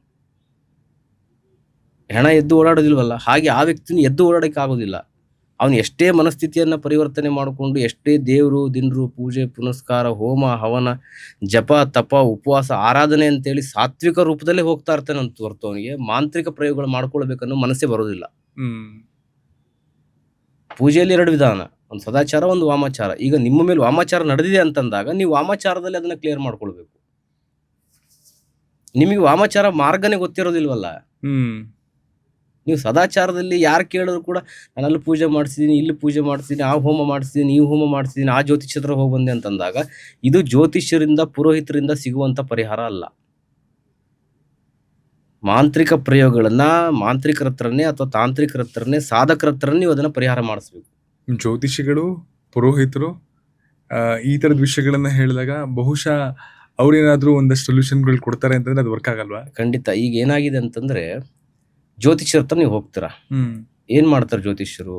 ಜಾತಕವನ್ನು ನೋಡ್ತಾರೆ, ಗ್ರಹಗತಿಗಳನ್ನು ನೋಡ್ತಾರೆ, ದಶಾಭುಕ್ತಿಗಳನ್ನು ನೋಡ್ತಾರೆ, ಅಲ್ಲಿ ಇರ್ತಕ್ಕಂಥ ಸಮಸ್ಯೆಗೆ ಪರಿಹಾರವನ್ನು ತಿಳಿಸ್ತಾರೆ, ಯಾವ್ದಾದ್ರು ದೇವಸ್ಥಾನಗಳಿಗೆ ಕಳಿಸಿ ಅದನ್ನ ಕ್ಲಿಯರ್ ಮಾಡ್ಕೊಳ್ಳಿ ಅಂತ ಹೇಳ್ತಾರೆ. ಅಥವಾ ನಿಮಗೇನಾದ್ರ ಇಷ್ಟಪಟ್ಟು ಇನ್ನೊಂದು ಮುಂದುವರೆದು ಮಾಡ್ತೀನಿ ಅಂತಂದ್ರೆ ಯಾವ್ದೋ ಹರಳುಗಳನ್ನು ಹಾಕೊಳ್ಳಿ ಅಥವಾ ಮಾಲೆಗಳನ್ನು ಧರಿಸಿ ಜಪವನ್ನ ಮಾಡಿ ಅಂತ ಹೇಳ್ಕೊಡ್ತಾರೆ ಅಷ್ಟೇ. ಅರ್ಥ ಆಯ್ತಲ್ಲ? ಅದು ಆದ ನಂತರ ನೀವು ಯಾವ್ದಾದ್ರು ಒಂದು ದೇವಸ್ಥಾನಕ್ಕೆ ಹೋದ್ರೆ ಪುರೋಹಿತರ ಹತ್ರ ಹೋಗಿ ನೀವು ಯಾವ್ದೋ ಒಂದು ಪೂಜೆ ಪುನಸ್ಕಾರ ಹೋಮ ಹವನಗಳನ್ನ ಸಾತ್ವಿಕ ರೂಪದಲ್ಲಿ ಮಾಡಿಸ್ತೀರಾ. ಅರ್ಥ ಆಯ್ತಲ್ಲ? ಈಗ ನಿಮಗೆ ತಾಂತ್ರಿಕ ಮಾರ್ಗ ಬೇಕು, ಬಲಿ ಪೂಜೆಗಳು ಬೇಕು, ಇದು ಪಂಚಮಕಾರ ಅಂತ ಹೇಳ್ತೀವಿ. ಈ ಪಂಚಮಕಾರ ಕ್ರಿಯೆಗಳನ್ನ ಮಾಡಬೇಕಾದ್ರೆ ಇದಕ್ಕೆ ತಾಂತ್ರಿಕರೇ ಆಗಬೇಕು. ಸೊ ಮಾಟ ಮಂತ್ರವನ್ನ ತೆಗೆಸ್ಕೋಬೇಕು, ಇಲ್ಲಾಂದ್ರೆ ಅದರಿಂದ ಹೊರಗೆ ಬರಬೇಕು ಅಂದ್ರೆ ತಾಂತ್ರಿಕರೇ ಆಗ್ಬೇಕು. ಹೌದು, ತಾಂತ್ರಿಕ ಪರಿಹಾರಗಳೇ ಬೇಕು. ಈಗ ನಿಮಗೆ ನಾವು ಪಂಚಮಕಾರ ಅಂತ ಹೇಳಿದೆ. ಪಂಚಮಕಾರ ಅಂತಂದ್ರೆ ಇಲ್ಲಿ ಮದ್ಯ, ಮಾಂಸ, ಮತ್ಸ್ಯ, ಮುದ್ರೆ ಮತ್ತೆ ಮೈಥುನ, ಇದು 5 ಕ್ರಿಯೆಯಿಂದ ಒಂದು ತಾಂತ್ರಿಕ ಪ್ರಯೋಗಗಳಾಗುತ್ತೆ. ಈ ತಾಂತ್ರಿಕ ಪ್ರಯೋಗಗಳಾದಾಗ ನಿಮ್ಮ ಮೇಲೆ ಆಗಿರ್ತಕ್ಕಂಥ ಕೆಲವೊಂದು ಸಮಸ್ಯೆಗಳನ್ನ ಈ ಇನ್ನೊಬ್ಬರ ಮೇಲೆ ಕೊಡ್ಬೇಕು. ಯಾರ ಮೇಲೆ ಕೊಡ್ತೀರಾ? ಅದು ಒಂದು ಪ್ರಾಣಿ ಮೇಲೆ ತಗೊಳ್ಬೇಕಾಗುತ್ತೆ. ಓಕೆ, ಹಾಗಾಗಿ ಪ್ರಾಣಿ ಬಲಿ ಕೊಡೋದ? ಅದಾಗಿ ಪ್ರಾಣಿ ಬಲಿ ಕೊಡ್ತಕ್ಕಂಥದ್ದು. ಅದೊಂದು ಪ್ರಾಣಿ ಮೇಲೆ ತಗೊಂಡು ದೇವಿಗೆ ಅದನ್ನ ಸಂಹಾರ ಮಾಡಿ ಅದರ ರಕ್ತದಲ್ಲಿ ದೇವಿಗೆ ಕೆಲವೊಂದು ಪೂಜೆಗಳನ್ನ ಮಾಡಿ ದೇವಿಯನ್ನ ಒಲಿಸುವಂಥದ್ದು. ಈಗ ದುರ್ಗೆಯನ್ನು ಒಲಿಸ್ಬೇಕಂದ್ರೆ ಬಲಿ ಕೊಡ್ಲೇಬೇಕು ನೀವು, ಕಾಳಿಯನ್ನು ಒಲಿಸ್ಬೇಕಂದ್ರೆ ಬಲಿ ಕೊಡ್ಲೇಬೇಕು ನೀವು. ಈ ಬಲಿ ಮುಖಾಂತರವಾಗಿ ದೇವಿಯನ್ನು ಶಾಂತಗೊಳಿಸ್ಬೇಕು. ಶಾಂತಗೊಳಿಸಿದ ನಂತರನೇ ದೇವಿ ನಮಗೆ ಈ ರೀತಿಯಾಗಿರ್ತಕ್ಕಂಥ ಕ್ರಿಯೆಗಳನ್ನ, ಅವ್ರ ಮೇಲೆ ಆಗಿರ್ತಕ್ಕಂಥ ಸಮಸ್ಯೆಗಳನ್ನ ತಡಿಲಿಕ್ಕೆ ಕೆಲವೊಂದು ಮಾರ್ಗಗಳ ಮೂಲಕವಾಗಿ ನಾವು ಅದಕ್ಕೆ ಕ್ರಿಯೆಗೆ ತಕ್ಕ ಪ್ರತಿಕ್ರಿಯೆಗಳನ್ನ ಮಾಡಬೇಕಾಗತ್ತೆ. ಅರ್ಥ ಆಯ್ತಲ್ಲ? ಪಂಚಮಕಾರಗಳು ಅಂದ್ರಲ್ಲ, ಅದರಲ್ಲಿ ಯಾವ್ದ್ರಿಂದ ಬೇಕಾದ್ರೂ ಆಗಿರ್ಬೋದಾ? ಹೌದು, ಪಂಚಮಕಾರ 5 ಕ್ರಿಯೆಗಳನ್ನ ಮಾಡಲೇಬೇಕಾಗತ್ತೆ. ಕೆಲವೊಂದು ಹಂತದಲ್ಲಿ ಕೆಲವೊಂದು ಹಂತದಲ್ಲಿ ಒಂದೊಂದು ಕ್ರಿಯೆ ಮೂಲಕವಾಗಿ ನಾವು ಬದಲಾವಣೆ ಮಾಡ್ಕೋಬೇಕಾಗ್ತದೆ. ಅರ್ಥ ಆಯ್ತಲ್ಲ? ಈಗ ನಿಮಗೆ ಮದ್ಯ ಅಂತಂದ್ರೆ ದೇವಿಗೆ ನಾವು ನೈವೇದ್ಯವಾಗಿ ಕೊಡ್ಲೇಬೇಕಾಗ್ತದೆ. ಮದ್ಯ ಏನಕ್ಕೆ ಯೂಸ್ ಮಾಡ್ತೀವಿ ಅಂತಂದ್ರೆ ಅದನ್ನ ಮಾಂತ್ರಿಕರು ಕೂಡ ತಾಂತ್ರಿಕರು ಕೂಡ ದೇವಿಗೆ ಅರ್ಪಣೆ ಮಾಡಿ ಸ್ವಲ್ಪ ಅವರು ಕೂಡ ಅದನ್ನು ತಗೊಳ್ತಾರೆ. ಏನಕ್ಕೆ ತಗೊಳ್ತಾರೆ ಅಂತಂದ್ರೆ ಅವರಲ್ಲಿ ಇರ್ತಕ್ಕಂಥ ಇಂದ್ರಿಯ ಜಾಗೃತವಾಗ್ಲಿ ಅಂತ ಹೇಳಿ ತಗೊಳ್ತಾರೆ. ಅದಾಯ್ತಲ್ಲ? ಅದಾದ ನಂತರ ಮಾಂಸ ದೇವಿಗೆ ನೈವೇದ್ಯವಾಗಿ ಕೊಡ್ಲೇಬೇಕಾಗ್ತದೆ, ಮಾಂಸಕ್ರಿಯೆ. ಮತ್ಸ್ಯವನ್ನ ಏನಕ್ಕೆ ನಾವು ಹೇಳ್ತೀವಿ ಅಂತಂದ್ರೆ ಈಗ ಮನುಷ್ಯನ ಈಗ ಮನಸ್ಥಿತಿ ಹೇಗಿರುತ್ತಂತಂದ್ರೆ ಮೀನು ಹಾಗೆ ಒಂದ್ ಕಡೆ ನಿಲ್ಲೋದಿಲ್ಲ ಅದು. ನಾವೀಗ ನೋಡಿ, ಈಗ ಜಪಕ್ಕೆ ಕೂತಿರ್ತೀವಿ ಅಂತಂದ್ರೆ ನೋಡ್ಲಿಕ್ಕೆ ಮಾತ್ರ ಆ ವ್ಯಕ್ತಿ ಜಪಕ್ಕೆ ಕೂತಿರ್ತಾನೆ, ಮನಸ್ಸೊಳಗಡೆ ನಾನಾ ರೀತಿ ಕಲ್ಪನೆಗಳು, ನಾನಾ ರೀತಿ ಯೋಚನೆಗಳು, ಅವನದೇ ಆದಂತ ಬೇರೆ ಬೇರೆ ಬೇರೆ ಬೇರೆ ಯೋಚನೆಯಲ್ಲಿ ಕೂತ್ಕೊಂಡಿರ್ತಾರೆ. ಆ ರೀತಿ ಮಾಡಿದ್ರೆ ಎಲ್ಲಿ ಸಿದ್ಧಿ ಆಗುತ್ತೆ ನಿಮಗೆ? ಹಾಗಾಗಿ ನಮ್ಮ ಮನಸ್ಸು ಯಾವತ್ತು ಮೀನಿನ ಹಾಗೆ ಎಲ್ಲೂ ನಿಯಂತ್ರಣ ತಪ್ಪದೇ ಇರಲಿ ಅಂತೇಳಿ ಅದನ್ನು ನಾವು ಜಾಗೃತಗೊಳಿಸ್ಲಿಕ್ಕೋಸ್ಕರವಾಗಿ ಮಾಡ್ತಕ್ಕಂಥದ್ದು. ಅದಾಯ್ತಲ್ಲ? ಮುದ್ರೆ, ಕೆಲವೊಂದು ಮುದ್ರೆ ಮುಖಾಂತರ ನಾವು ಕೂತ್ಕೊಳ್ಬೇಕಾಗತ್ತೆ. ಮುದ್ರೆಗಳನ್ನು ಇಟ್ಟು ದೇವಿ ಮುಂದೆ ಕೂತ್ಕೊಳ್ಬೇಕಾಗತ್ತೆ. ಅದಾದ ನಂತರ ಮೈಥುನ ಕ್ರಿಯೆ ಅಂತ ಹೇಳ್ತೀವಿ. ಈ ಮೈಥುನ ಕ್ರಿಯೆ ಅಂತಂದಾಗ ಈಗ ನಿಮಗೆ ಲೈಂಗಿಕವಾಗಿ ಸೇರ್ತಕ್ಕಂಥದ್ದು ಗುರುವಿನಿಂದ ಬರ್ತಕ್ಕಂಥ ಬೋಧನೆಗಳದೆಲ್ಲವು. ಅದಾಯ್ತಲ್ಲ? ಕೆಲವೊಂದು ನಿಮ್ಮಲ್ಲಿ ಈ ಕುಂಡಲಿನಿ ಜಾಗೃತಿ ಮಾಡ್ಲಿಕ್ಕೋಸ್ಕರವಾಗಿ, ಅದಾಯ್ತಲ್ಲ, ಈ ಒಂದು ಕ್ರಿಯೆ ಮೂಲಕವಾಗಿ ಈ 5 ಕ್ರಿಯೆಗಳನ್ನ ಯಾರು ಮಾಡ್ಲಿಕ್ಕೆ ಅರ್ಹರಾಗಿರ್ತಾರಲ್ಲ ಅವರು ಮಾತ್ರ ತಾಂತ್ರಿಕನಾಗಿರ್ತಾರೆ. ಈ 5 ಕ್ರಿಯೆಗಳನ್ನ ಗುರುಮುಖೇನವಾಗಿ ಯಾವಾಗ ಕಲ್ತು ಅವನು ಒಂದು ಒಬ್ಬನ್ನ ನಾನು ಪರಿಹಾರ ಮಾಡ್ತೀನಿ ಅಂತೇಳಿ ಅಂದಾಗ ಮಾತ್ರ ಗುರು ಅವನಿಗೆ ಮುಂದೆ ಆದೇಶಗಳನ್ನು ಕೊಡ್ತಾನೆ. ನೀನೊಬ್ಬ ಸಾಧಕನಾಗಿದ್ದೀಯಾ, ಮುಂದೆ ಸಿದ್ಧಿ ಮಾಡಿಕೊಂಡು ಕೆಲವೊಂದನ್ನ ಇನ್ನೂ ಹೆಚ್ಚಿನ ಕ್ರಿಯೆಗಳನ್ನು ಮಾಡಲಿಕ್ಕೆ ನೀನು ಮುಂದುವರಿಬೇಕು ಅಂತೇಳಿ ಗುರುವಿಂದ ಆದೇಶಗಳು ಬರುತ್ತೆ. ಆ ಆದೇಶದ ಮುಖಾಂತರವಾಗಿ ನಾವು ಕ್ರಿಯೆಗಳನ್ನು ಮಾಡ್ತೇವೆ. ಇಲ್ಲಿ ನಮ್ಗೆ ಯಾವುದೇ ಸರ್ಟಿಫಿಕೇಟ್ ಆಗಿರ್ಬೋದು, ಯಾವುದೇ ಡಿಗ್ರಿ ಆಗಿರ್ಬೋದು ನಡೆಯೋದಿಲ್ಲ. ನಮ್ಮಲ್ಲಿ ಡಿಗ್ರಿ ಸರ್ಟಿಫಿಕೇಟ್ ಯಾವುದು ನಡೆಯೋದಿಲ್ಲ. ಎಲ್ಲವೂ ಗುರು ಆದೇಶದಂತೆ ನಡೆಯುತ್ತೆ. ಇಲ್ಲಿ ಸರಿಯಾದ ತಾಂತ್ರಿಕ ಯಾರು ಅಥವಾ ಫೇಕ್ ತಾಂತ್ರಿಕ ಯಾರು ಅಂತ ಹೆಂಗ್ ಕಂಡುಹಿಡಿಯೋದು? ಮತ್ತೆ ನಿಮ್ಮಲ್ಲಿ ನೀವು ಎದುರುಗಡೆ ಹೋಗಿ ಕೂತಾಗ ನಿಮ್ಮಲ್ಲಿರ್ತಕ್ಕಂಥ ಸಮಸ್ಯೆಗಳನ್ನ ಅವನು ಯಾವಾಗ ಅರ್ಥ ನಿಮ್ಮನ್ನ ತಿಳಿಸ್ತಾನಲ್ಲ, ಅವನೇ ಸರಿಯಾದಂಥವನು. ನೀವು ಹೋಗಿದ ತಕ್ಷಣನೇ ಏನಾಗಿದೆ ಅಂತ ಕೇಳುವಂಥವನು ಅಲ್ಲ. ನಿಮ್ಗೆ ಏನಾಗ್ತಾ ಇದೆ ಅಂತ ಹೇಳಿ ನಿಮ್ಮನ್ನು ನೋಡಿದ ತಕ್ಷಣ ಇಂಥ ಕ್ರಿಯೆ ನಡೆದು, ಇಂಥ ಪ್ರಯೋಗ ನಡೆದು, ಇಷ್ಟೇ ದಿನದಿಂದ ನಡೆದು ಇಂಥವ್ರಿಂದಾನೇ ಅನುಭವಿಸ್ತಾ ಇದ್ದೀರಾ ಅಂತಂದು ಅವನಿಗೆ ಭ್ರಾಸ ಆಗ್ತಾ ಹೋಗುತ್ತೆ. ಅರ್ಥ ಆಯ್ತಲ್ಲ? ಅವನು ಕೆಲವೊಂದು ಸಿದ್ಧಿಸ್ಕೊಂಡಿದ್ದಾಗ ಮಾತ್ರ. ನೀವಿಲ್ಲಿ ಎದುರುಗಡೆ ಕೂತಿದ್ದೀರ ಅಂತಂದಾಗ ನಿಮಗಿಂತ ತೊಂದರೆ ಆಗಿದೆ, ಈ ಥರ ಅನುಭವಿಸ್ತಾ ಇದ್ದೀರಾ ಅಂತೇಳಿ ನಮಗೆ ಗೊತ್ತಾಗಬೇಕು. ಅದು ಈಗ ನಿಮ್ಮ ಬಾಯಿಂದ ಕೇಳಿ ನಾನು ಹೌದು ಇಷ್ಟಿದೆ, ಇಲ್ಲಿ ಇಷ್ಟೇ ತೊಗೊಂಡೋಗಿ ಇದು ತೊಗೊಂಡು ಬನ್ನಿ ಮಾಡಿಕೊಟ್ಬಿಡ್ತೀನಿ ಅನ್ನುವಂಥ ಕ್ರಿಯೆಗಳಲ್ಲ ಇದು. ಎಲ್ರಿಗೂ ಅದೇ ಸಮಸ್ಯೆ ಆಗಿರೋದು. ಎಲ್ಲರೂ ಹೋಗ್ತಾರೆ, ಅಳ್ತಾರೆ, ನನಗೆ ಈ ಥರ ಸಮಸ್ಯೆ ಆಗಿಬಿಟ್ಟಿದೆ ಗುರುಗಳೇ, ಹಾಗೆ ಸಮಸ್ಯೆ ಆಗಿದೆ ಗುರುಗಳೇ, ಪರಿಹಾರ ಮಾಡಿಕೊಡಿ ಅಂತ ಕೇಳ್ತಾರೆ. ಅರ್ಥ ಆಯ್ತಲ್ಲ? ಒಬ್ಬ ಗುರು ಆದಂಥವನು ಏನನ್ನ ತಿಳಿಸ್ಬೇಕು ಅನ್ನೋದನ್ನ ಅವ್ರ ಬಾಯಿಂದ ತಿಳಿಸಿ ನಿಮಗೆ ಪರಿಹಾರ ಹೇಳುವಂಥದ್ದಲ್ಲ. ಗುರು ಅಂತಂದ್ರೆ ಒಂದು ಗುರುತಾಕರ್ಷಣೆ. ನೀವು ಯಾವಾಗ ಅವರಲ್ಲಿ ಆಕರ್ಷಣೆಯಾಗಿ ಕೂತ್ಕೊಳ್ತಿರಲ್ಲ, ಆಗ ಅವನಲ್ಲಿ ಇರ್ತಕ್ಕಂಥ ಆ ಆಲೋಚನೆಗಳನ್ನು, ಆ ದೈವದಲ್ಲಿ ಪ್ರಶ್ನೆಗಳನ್ನು ನೋಡಿ ಮುಂದುವರಿಯುವಂಥದ್ದು. ಈಗ ಬಂದವರು ಎಲ್ಲರಿಗೂ ಪೂಜೆ ಮಾಡಿಕೊಡ್ತೀನಿ ಅನ್ನೋದಕ್ಕೆ ಆಗೋದಿಲ್ಲ. ಯಾಕಂದ್ರೆ ಇದೆಲ್ಲ ಕರ್ಮ ಪೂಜೆಗಳು. ಕರ್ಮ ಪೂಜೆಗಳಿಂದ ನಾಳೆ ನಮಗೂ ಅದು ರಿವರ್ಸ್ ಆಗ್ಬೋದು. ಕರ್ಮ ಪೂಜೆಗಳು ಅಂದ್ರೆ ಇದೆಲ್ಲ ಕರ್ಮನೇ. ಈಗ ನಾವೆಲ್ಲ ಏನು ಮಾಡ್ತೀವಲ್ಲ, ಈ ಬಲಿ ಪೂಜೆ ಆಗಿರ್ಬೋದು, ಅಥವಾ ಈ ತಾಂತ್ರಿಕ ಪೂಜೆಗಳಾಗಿರ್ಬೋದು, ಈ ವಶೀಕರಣ ಆಗಿರ್ಬೋದು, ಇದೆಲ್ಲ ಏನಿದೆಲ್ಲ ಇದೆಲ್ಲ ಕರ್ಮ ಪೂಜೆಗಳೇ ಅಂತ ಹೇಳೋದು ನಾವು. ಇದರಿಂದ ನಮಗೂ ಎಫೆಕ್ಟ್ ಆಗ್ತಾ ಇರುತ್ತೆ. ಅರ್ಥ ಆಯ್ತಲ್ಲ? ಹಾಗೆ ತಗೊಳ್ತೀವಿ ಅಂತ ಹೇಳಿ ಎಲ್ಲವೂ ನಾವು ಮೈ ಮೇಲೆ ತಗೊಳಕ್ಕಾಗಲ್ವಲ್ಲ. ಅಲ್ಲ, ನೀವು ಈ ತರದೆಲ್ಲ ಪೂಜೆಗಳನ್ನ ಮಾಡ್ತಿರ್ತೀರಲ್ಲ, ನಿಮ್ಗೆ ಏನಾದ್ರು ಪ್ರಿನ್ಸಿಪಲ್ಸ್, ಎಥಿಕ್ಸ್ ಅಂತ ಇರುತ್ತಾ? ಅಂದ್ರೆ ಯಾವ್ದಾದ್ರು ಒಂದು ಕ್ಲೈಂಟ್ ಬರ್ತಾರೆ, ಇಲ್ಲ ಅಂತಂದ್ರೆ ಬಹುಶಃ ಅವ್ರ ಒಳಿತಿಗೆ ಇದು ನಮಗೆ ಮಾಡ್ಕೊಳ್ಳಿ ಗುರುಗಳೇ ಅಂತ ಬರ್ತಾರೆ ಅಂತಂದ್ರೆ, ಅದು ಅವ್ರು ನಿಜವಾಗ್ಲೂ ಅವ್ರ ಒಳಿತಿಗೆನಾ, ಇಲ್ಲಾಂದ್ರೆ ಇನ್ನೊಬ್ರು ಕೆಟ್ಟದ್ ಮಾಡ್ತಿದಾರ ಅನ್ನುವಂತಹ ಒಂದು ಚೌಕಟ್ಟಿಗೆ ಹೇಗೆ ನೀವು ನೋಡ್ತೀರಾ? ಅದನ್ನೇ ಆಗ್ಲೇ ನಾನು ನಿಮ್ಗೊಂದು ಮಾತು ತಿಳಿಸ್ದೆ. ಈಗ ಒಂದು ಕುಟುಂಬದಲ್ಲಿ ಈಗ ಮಕ್ಕಳು ಕೈ ಮೀರಿ ಹೋಗ್ತಾ ಇರ್ತಾರೆ. ನಾವು ಎಷ್ಟೋ ಕೇಸ್ಗಳನ್ನ ನೋಡಿದ್ದೀವಿ. ಈಗ ಡ್ರಗ್ಸ್ ತಗೊಳ್ಳುವಂಥದ್ದಾಗಿರ್ಬೋದು, ಅರ್ಥ ಆಯ್ತಲ್ಲ, ತಂದೆ ತಾಯಿಗೆ ವಿರುದ್ಧವಾಗಿ ನಡ್ಕೊಳ್ಳುವಂಥದ್ದಾಗಿರ್ಬೋದು, ಅಥವಾ ಲವ್ ಮ್ಯಾರೇಜ್ ಮಾಡ್ಕೊಂಡು ಮನೆಗೆ ಕರ್ಕೊಂಬರೋದಾಗಿರ್ಬೋದು. ಇದೆಲ್ಲವೂ ನಿಮ್ಮ ಮನೆಗೆ, ಮನಸ್ಸಿಗೆ ವಿರುದ್ಧವಾಗಿ ನಡ್ಕೊಳ್ತಾ ಇರ್ತಾರೆ. ಈಗ ಅಂಥವ್ರಿಗೆ ನೀವು ಬುದ್ಧಿವಾದ ಹೇಳೋದ್ರಿಂದ, ಅಳೋದ್ರಿಂದ, ಜಗಳ ಮಾಡೋದ್ರಿಂದ, ಹೊಡೆದಾಡೋದ್ರಿಂದ ಪರಿಹಾರ ಸಿಗಲ್ಲ. ಅರ್ಥ ಆಯ್ತಲ್ಲ? ಅಂಥ ರೂಪದಲ್ಲಿ ನೀವೇನು ಮಾಡ್ಬೇಕಂತಂದ್ರೆ, ಆಗ ನಿಮ್ಮ ಮಕ್ಕಳ ಮೇಲೆ ನೀವು ವಶೀಕರಣ ಮಾಡ್ಕೊಳ್ಳಿ. ನಿಮ್ಮ ಮಕ್ಕಳು ನಿಮ್ಮ ಕೈ ಸೇರಲ್ಲಿ ಇರಬೇಕು. ಬಟ್ ವಶೀಕರಣ ಅನ್ನೋ ಪದ ಕೇಳಿದ್ರೇನೆ ತುಂಬಾ ನೆಗೆಟಿವ್ ಅಂತ ಅನ್ಸುತ್ತೆ. ನಾವು ಚಿಕ್ಕ ವಯಸ್ಸಿಂದ ಕೇಳ್ಕೊಂಬಂದಿರ್ತೀವಿ, ಅಡ್ವರ್ಟೈಸ್ಮೆಂಟ್ ಎಲ್ಲ ನೋಡಿರ್ತೀವಿ. ಕೇರಳದ ಮಹಾ ಜ್ಯೋತಿಷಿಗಳು ಸ್ತ್ರೀ ವಶೀಕರಣ, ಪುರುಷ ವಶೀಕರಣ ಅಂತೆಲ್ಲ ಹೇಳ್ತಾರಲ್ಲ, ಅದು ನೋಡಿದ್ರೆ ಪ್ರಕೃತಿಗೆ ತುಂಬಾ ವಿರುದ್ಧವಾಗಿ ನಾವೇನೋ ಮಾಡ್ತಿದೀವಿ ಅಂತ ಅನ್ಸುತ್ತೆ. ನಿಜವಾಗ್ಲೂ ವಶೀಕರಣ ಅನ್ನೋ ವರ್ಡ್ ಕೇಳಿದ್ರೆ ನೆಗೆಟಿವ್ ಅಂತ ಅನ್ಸುತ್ತಲ್ಲ, ಅಷ್ಟೇ ನೆಗೆಟಿವ್ ಅದು? ಅಥವಾ ಅದರ ಒಳ್ಳೆ ಶೇಡನ್ನ ಯಾಕೆ ಯಾರು ಹೇಳಿಲ್ಲ, ಅಥವಾ ಅದ್ರ ಬಗ್ಗೆ ಯಾಕೆ ಯಾರು ಮಾತಾಡಲ್ಲ? ಈಗ ತಾನೇ ಹೇಳಿದೆ ನಿಮ್ಗೆ ನಾನು. ಈಗ ಅಣ್ಣ ತಮ್ಮಂದಿರು ದಾಯಾದಿಗಳಾಗ್ತಾ ಇದ್ದಾರೆ. ಅರ್ಥ ಆಯ್ತಲ್ಲ? ಈಗ ಅಣ್ಣ ತಮ್ಮಂದಿರು ದಾಯಾದಿಗಳಾದಾಗ ಏನಾಗುತ್ತಂದ್ರೆ ವೈರತ್ವ ಭಾವಗಳು ಬೆಳೀತಾ ಹೋಗುತ್ತೆ. ಈಗ ವೈರತ್ವ ಭಾವಗಳು ಬೆಳೆದಾಗ ಏನಾಗುತ್ತೆ, ಅವನ ಮನೆ ಹಾಳು ಮಾಡ್ಬೇಕಂತ ಒಬ್ಬ ನಿಂತ್ಕೊಳ್ತಾನೆ. ಒಂದೇ ಹೊಟ್ಟೆಯಲ್ಲಿ ಹುಟ್ಟಿರ್ತಕ್ಕಂಥ ಅಣ್ಣ ತಮ್ಮಂದಿರು, ಒಂದೇ ತಾಯಿ ಎದೆ ಹಾಲನ್ನ ಕುಡಿದಿರ್ತಕ್ಕಂಥ ಅಣ್ಣ ತಮ್ಮಂದಿರು. ಆದರೆ ಇವತ್ತು ಅವರ ಮನಸ್ಥಿತಿ ಹೇಗೆ ಬಂತು, ಆಸ್ತಿ ವಿಚಾರವಾಗಿ, ಹಣದ ವಿಚಾರವಾಗಿ ಬದಲಾವಣೆ ಆಯಿತು, ಅಥವಾ ಬಂದಿರತಕ್ಕಂಥ ಹೆಣ್ಣಿಂದ ಇವರು ಬದಲಾವಣೆ ಆದರು. ಈ ಬದಲಾವಣೆ ಹೇಗೆ ಕಾಡ್ತಾ ಇದೆ ಅಂತಂದರೆ, ಹಾಳು ಮಾಡೋ ಉದ್ದೇಶದ ಗಂಟ ಹೋಗ್ತಾ ಇದೆ. ಅರ್ಥ ಆಯ್ತಲ್ಲ? ಇನ್ನೊಬ್ಬನಿಗೆ ಅದು ಮನಸ್ಥಿತಿ ಇರೋದಿಲ್ಲ. ಬಟ್ ಇವನು ಈ ದುರುದ್ದೇಶವನ್ನು ಬಳಸ್ಕೊಂಡಾದರೂ ಇವತ್ತು ಅವನು ಹೇಳಿಕೆ ಆಗ್ತಾ ಇದ್ದಾನೆ ಅಂತಂದಾಗ ಅದನ್ನು ಕುಂಠಿತ ಮಾಡ್ಬೇಕಂತಂದರೆ, ಒಂದು ಅವನ ಆರ್ಥಿಕ ಸ್ಥಿತಿ ಮೇಲೆ ಹೊಡೆತ ಕೊಡಬೇಕು, ಒಂದು ಅವನ ಮಾನಸಿಕ ಸ್ಥಿತಿ ಮೇಲೆ ಹೊಡೆತ ಕೊಡಬೇಕು, ಇಲ್ಲ ಕುಟುಂಬದ ಮೇಲೆ ಹೊಡೆತ ಕೊಡಬೇಕು. ಇದು ಮೂರು ವಿಚಾರವಾಗಿ ಅವನು ಮಾನಸಿಕವಾಗಿ ವಿಕೃತ ರೂಪದಲ್ಲಿ ಅದನ್ನ ಪ್ರಯೋಗ ಮಾಡಲಿಕ್ಕೆ ಪ್ರಾರಂಭ ಮಾಡ್ತಾನೆ. ಅರ್ಥ ಆಯ್ತಲ್ಲ? ಈಗ ಸುಂದರವಾದಂಥ ಕುಟುಂಬಕ್ಕೆ ಬೇಕಾಗಿರ್ತಕ್ಕಂಥದ್ದು ಪತಿ ಪತ್ನಿ ಸುತ ಆಲಯ ಅಂತ ಹೇಳ್ತೀವಿ ನಾವು. ಈಗ ಪತಿ ಪತ್ನಿ ಸುತ ಆಲಯನೇ ಹಾಳು ಮಾಡಿ ಕೂತ್ಕೊಂಡ್ಬಿಟ್ರೆ, ಈಗ ಒಂದೇ ಹೊಟ್ಟೆಯಲ್ಲಿ ಹುಟ್ಟಿರ್ತಕ್ಕಂಥವ್ರು ಯಾವ ರೀತಿ ಭಿನ್ನಾಭಿಪ್ರಾಯಗಳು ಬಂತು?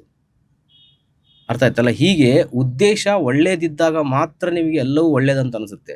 ನಿಮ್ಮ ಮನಸ್ಥಿತಿ ಯಾವಾಗ ಕೆಟ್ಟದಾಗಿ ಯೋಚನೆ ಮಾಡ್ಲಿಕ್ಕೆ ಪ್ರಾರಂಭ ಮಾಡುತ್ತಲ್ಲ, ಆ ಎಲ್ಲವೂ ಕೆಟ್ಟದಾಗಿ ಕಾಣ್ತಾ ಹೋಗುತ್ತದು. ಸೊ ಜನಗಳು ನಿಮ್ಮ ಹತ್ರ ಬಂದು ಪರಿಹಾರ ಕೇಳಿದಾಗ, ಇಲ್ಲ ಪ್ರಯೋಗಗಳನ್ನ ಮಾಡಿ ಅಂತ ಕೇಳಿದಾಗ, ನೀವು ದೇವ್ರ ಹತ್ರ ಪ್ರಶ್ನೆನೂ ಕೇಳ್ತೀರಾ, ಮಾಡ್ಬೋದಾ ಮಾಡಬಾರ್ದಾ ಅಂತ?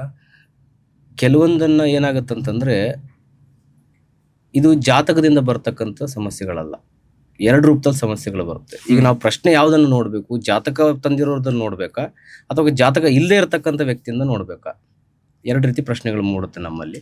ಈಗ ಅವನಲ್ಲಿ ಜಾತಕ ಇದ್ದಾಗ ಕೆಲವೊಂದು ಜಾತಕದ ರೂಪದಲ್ಲಿ ಬಂದಿರತಕ್ಕಂಥ ಸಮಸ್ಯೆಗಳನ್ನು ನೋಡಿ ಜಾತಕಕ್ಕೆ ಅನುಗುಣವಾಗಿ ಪರಿಹಾರವನ್ನು ಹೇಳಿ ಕಳಿಸುವಂಥದ್ದು. ಇನ್ನೊಂದು ಆ ವ್ಯಕ್ತಿ ಮೇಲೆ ಮಾಂತ್ರಿಕ ತಾಂತ್ರಿಕ ಪ್ರಯೋಗಗಳು ನಡೆದಿದೆಯಾ ಅನ್ನುವಂಥದ್ದನ್ನ ನಾವು ಪ್ರಶ್ನೆ ಹಾಕಿ ನೋಡ್ತೀವಿ. ಯಾವ್ಯಾವ ರೀತಿಯಿಂದ ಪ್ರಶ್ನೆ ನೋಡ್ತೀವಿ ಅಂತಂದ್ರೆ, ಒಂದು ತಾಂಬೂಲ ಪ್ರಶ್ನೆಯನ್ನು ನೋಡ್ತೀವಿ, ಒಂದು ಅಷ್ಟಮಂಗಲ ಪ್ರಶ್ನೆಯನ್ನು ನೋಡ್ತೀವಿ, ಆರೂಢ ಪ್ರಶ್ನೆಯನ್ನು ನೋಡ್ತೀವಿ, ದೈವ ಪ್ರಶ್ನೆಯನ್ನು ನೋಡ್ತೀವಿ, ತಂತ್ರ ಪ್ರಶ್ನೆಯನ್ನು ನೋಡ್ತೀವಿ. ಈ ರೀತಿ ಪ್ರಶ್ನ ಮುಖಾಂತರವಾಗಿ ಅವನಲ್ಲಿ ಬಂದಿರತಕ್ಕಂಥ ಸಮಯಕ್ಕೆ ಸೂಕ್ತವಾದಂಥ ಪರಿಹಾರ ಬೇಕಾಗಿರುತ್ತೆ ಅವ್ರಿಗೆ.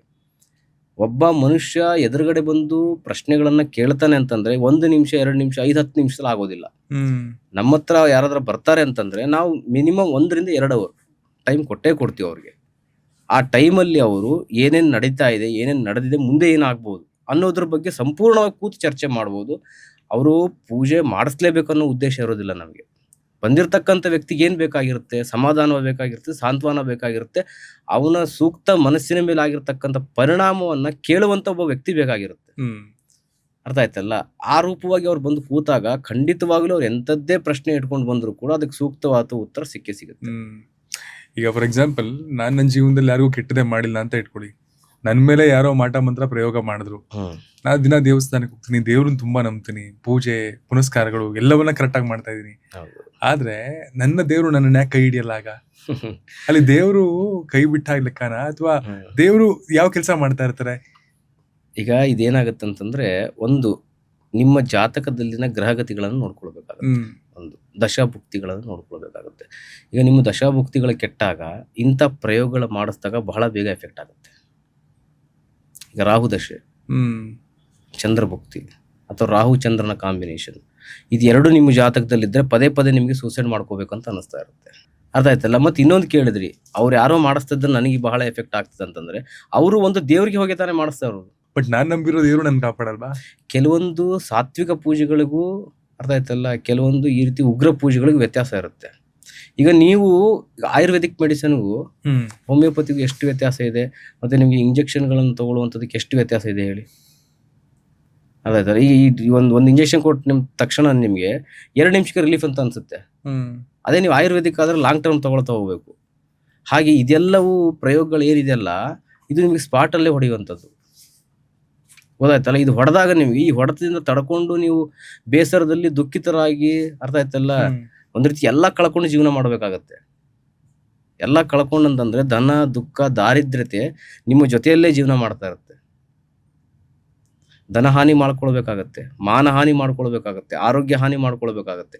ಎಲ್ಲ ಕಳ್ಕೊಂಡು ನೀವು ಇವಾಗ ಹೋಗಿ ದೇವ್ರ ಕೈ ಮುಗಿದ್ರೆ, ಕಳ್ಕೊಳ್ಳೋಕ್ಕಿಂತ ಮುಂಚೆ ಎಚ್ಚರಿಕೆ ಇರುತ್ತೆ ನಿಮಗೆ. ಇಷ್ಟು ವರ್ಷ ನೀವು ದೇವ್ರನ್ನ ನಂಬದೇ ಇರತಕ್ಕಂಥ ವ್ಯಕ್ತಿ ಸಮಸ್ಯೆ ಬಂದಾಗ್ಲಿ ಯಾಕೆ ಹೋಗ್ತಾ ಇದ್ದೀರಾ? ಈಗ ನಿಮಗೆ ಒಂದು ಸಣ್ಣದಾಗ ಒಂದು ನೆಗಡಿ ಬಂದ ತಕ್ಷಣನೇ ಆಸ್ಪತ್ರೆಗೆ ಓಡೋಗ್ತೀರಾ, ಡಾಕ್ಟರ್ ಹತ್ರ. ಸಣ್ಣ ಸೂಚನೆ ನಿಮಗೆ ಸಿಗ್ತಾ ಇದೆ ಅಂತಂದ್ರೆ ಯಾಕೆ ನೀವು ಒಳ್ಳೆ ತಾಂತ್ರಿಕರ ಹತ್ರ ಹೋಗೋದಿಲ್ಲ? ಸಂಕಟ ಬಂದಾಗ ವೆಂಕಟರಮಣ.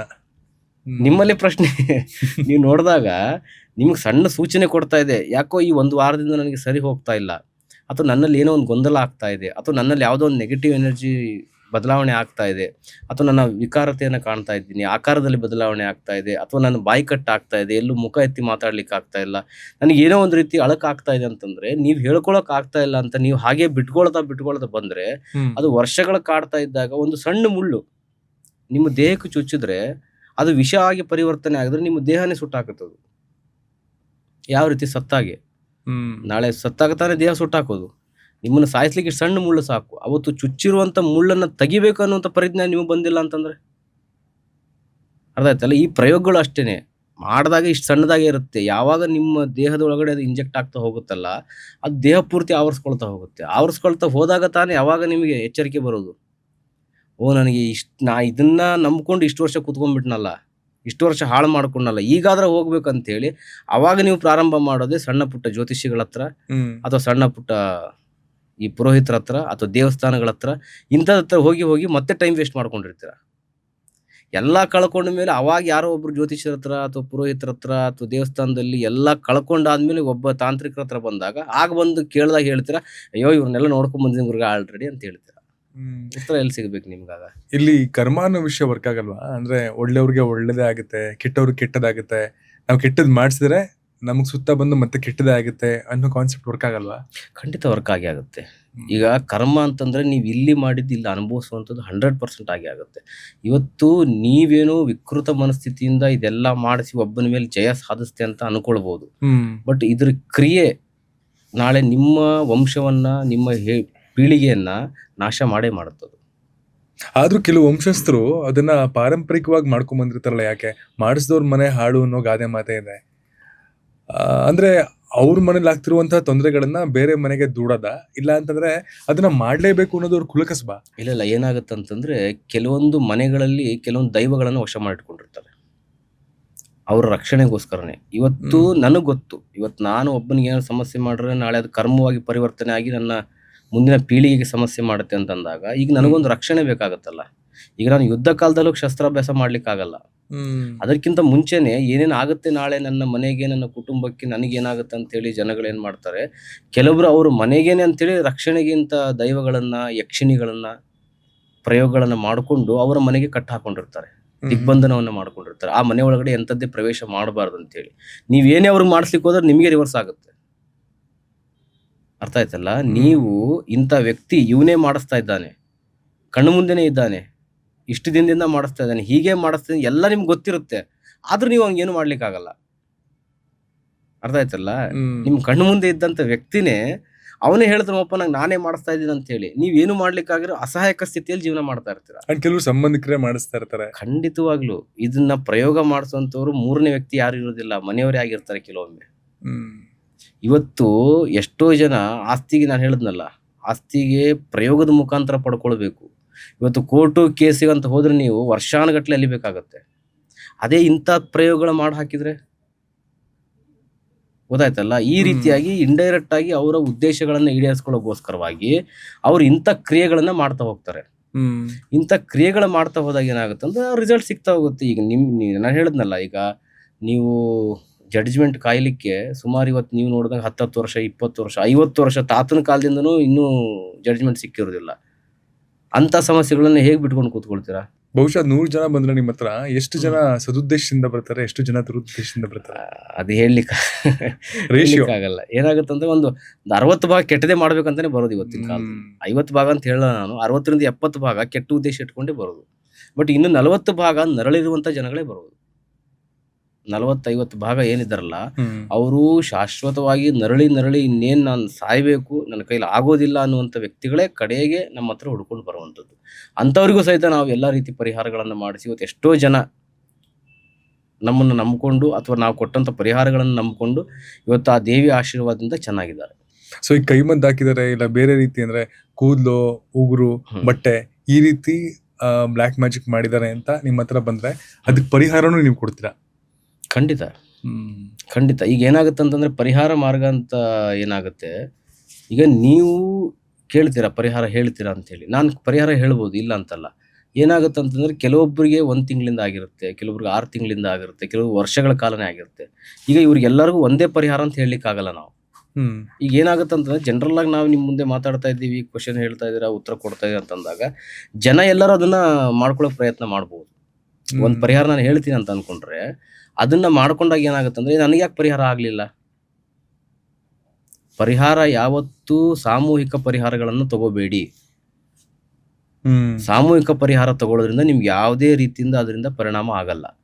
ನೀವು ಒಬ್ಬರೇ ಕೂತು ಯಾವಾಗ ಇದ್ರ ಬಗ್ಗೆ ಹಿನ್ನೆಲೆಗಳನ್ನ ತಿಳ್ಕೊಂಡು ಯಾವ ರೂಪದಲ್ಲಿ ಆಗಿದೆ, ಎಷ್ಟು ದಿನದಿಂದ ಆಗಿದೆ, ಎಷ್ಟು ರೀತಿಯಲ್ಲಿ ನಮ್ಮಲ್ಲಿ ಅದು ಅಳವಡಿಸ್ಕೊಂಡಿದೆ ಅಂತ ನೋಡಿದಾಗ ಮಾತ್ರ ಅದಕ್ಕೊಂದು ಪರಿಹಾರ ತಿಳಿಸಕ್ಕಾಗೋದು. ಅರ್ಥ ಆಯ್ತಲ್ಲ? ಇದೊಂದು ನಮ್ಮ ಬುಕ್ಲೆಟ್ ಇಲ್ಲ, ಇಂಥದೇ ಸಮಸ್ಯೆ ಇದೆ, ಪರಿಹಾರ ಮಾಡ್ಕೊಂಡ್ಬಿಡಿ, ಹಿಂಗೆ ಬರ್ದಿದ್ದೀನಿ ಅಂತ ತೊಗೊಂಡು ಹೋಗ್ಬಿಡಿ ಅಂತ ಅನ್ನೋದಲ್ಲ. ಆ ಸಮಯದಲ್ಲಿ ಕುಂತಂಥ ಜಾಗದಲ್ಲಿ ನಮಗೆ ದೈವದಿಂದ ಏನೆಲ್ಲ ಪ್ರಶ್ನೆಗಳು ಬರುತ್ತೆ, ಆ ದೇವಿ ಏನು ನುಡಿಸ್ತಾಳೆ, ಆ ವಿಚಾರವಾಗಿ ನಾವು ನೋಡಿ ಅದನ್ನ ಪರಿಹಾರ ಹೇಳ್ಬೇಕಾಗುತ್ತೆ. ಈಗ 10 ಜನ ಬಂದಿದ್ರೆ 10 ಜನಕ್ಕೆ ಒಂದೇ ಪರಿಹಾರ ಉಪಯೋಗ ಆಗಲ್ಲ. ಅದು ಎಲ್ಲದಕ್ಕೂ ಡೋಲೋ 650 ಮಾತ್ರನೇ ಉಪಯೋಗ ಆಗಲ್ಲ. ಬಟ್ ಯಾರು ಮಾಡಿಸಿದ್ದು, ಯಾವಾಗ ಮಾಡಿಸಿದ್ದು, ಯಾವ ಉದ್ದೇಶಕ್ಕೆ ಮಾಡಿಸಿದ್ದು ಎಲ್ಲವೂ ದೈವ ಅನುಗ್ರಹದಲ್ಲಿ ಗೊತ್ತಾಗತ್ತಾ? ಖಂಡಿತವಾಗ್ಲೂ ಪ್ರಶ್ನೆ ಹಾಕಿರ್ತಕ್ಕಂಥ ಸಮಯಕ್ಕೆ ಎಲ್ಲವೂ ತಿಳುವಳಿಕೆ ಬರುತ್ತೆ. ಇಂಥವರೇ ಮಾಡಿಸಿದ್ದು ಅಂತ ಖಂಡಿತ ಖಂಡಿತ ಖಂಡಿತ. ಖಂಡಿತ ತಿಳಿಸ್ಬೋದು. ಇಂಥವ್ರಿಂದನೇ ಆಗಿದೆ, ಇಷ್ಟು ದಿನದಿಂದ ಆಗ್ತಾ ಇದೆ, ಹೀಗೆ ಮಾಡಿದ್ದಾರೆ ಅನ್ನೋಂಥದ್ದು ಕೂಡ ನಮಗೆ ಅದು ಭ್ರಾಸ ಆಗ್ತಾ ಹೋಗ್ತದೆ. ಅದಕ್ಕೆ ಪರಿಹಾರ ಕೊಡ್ಬೇಕಾದ್ರೆ ಅವ್ರಿಗೆ ರಿವರ್ಸ್ ಹೊಡೆಯೋ ತರ ಮಾಡ್ತಾರ? ಯಾರಿಗೆ ರಿವರ್ಸ್ ಹೊಡೆಯೋ ಥರ ಮಾಡ್ಸಿರ್ತಾರಲ್ಲ ಅವ್ರಿಗೆ. ಅದೇ ನಾನು ಹೇಳಿದ್ನಲ್ಲ, ನಮ್ಮ ಉದ್ದೇಶ ಒಳ್ಳೇದಿರಬೇಕು.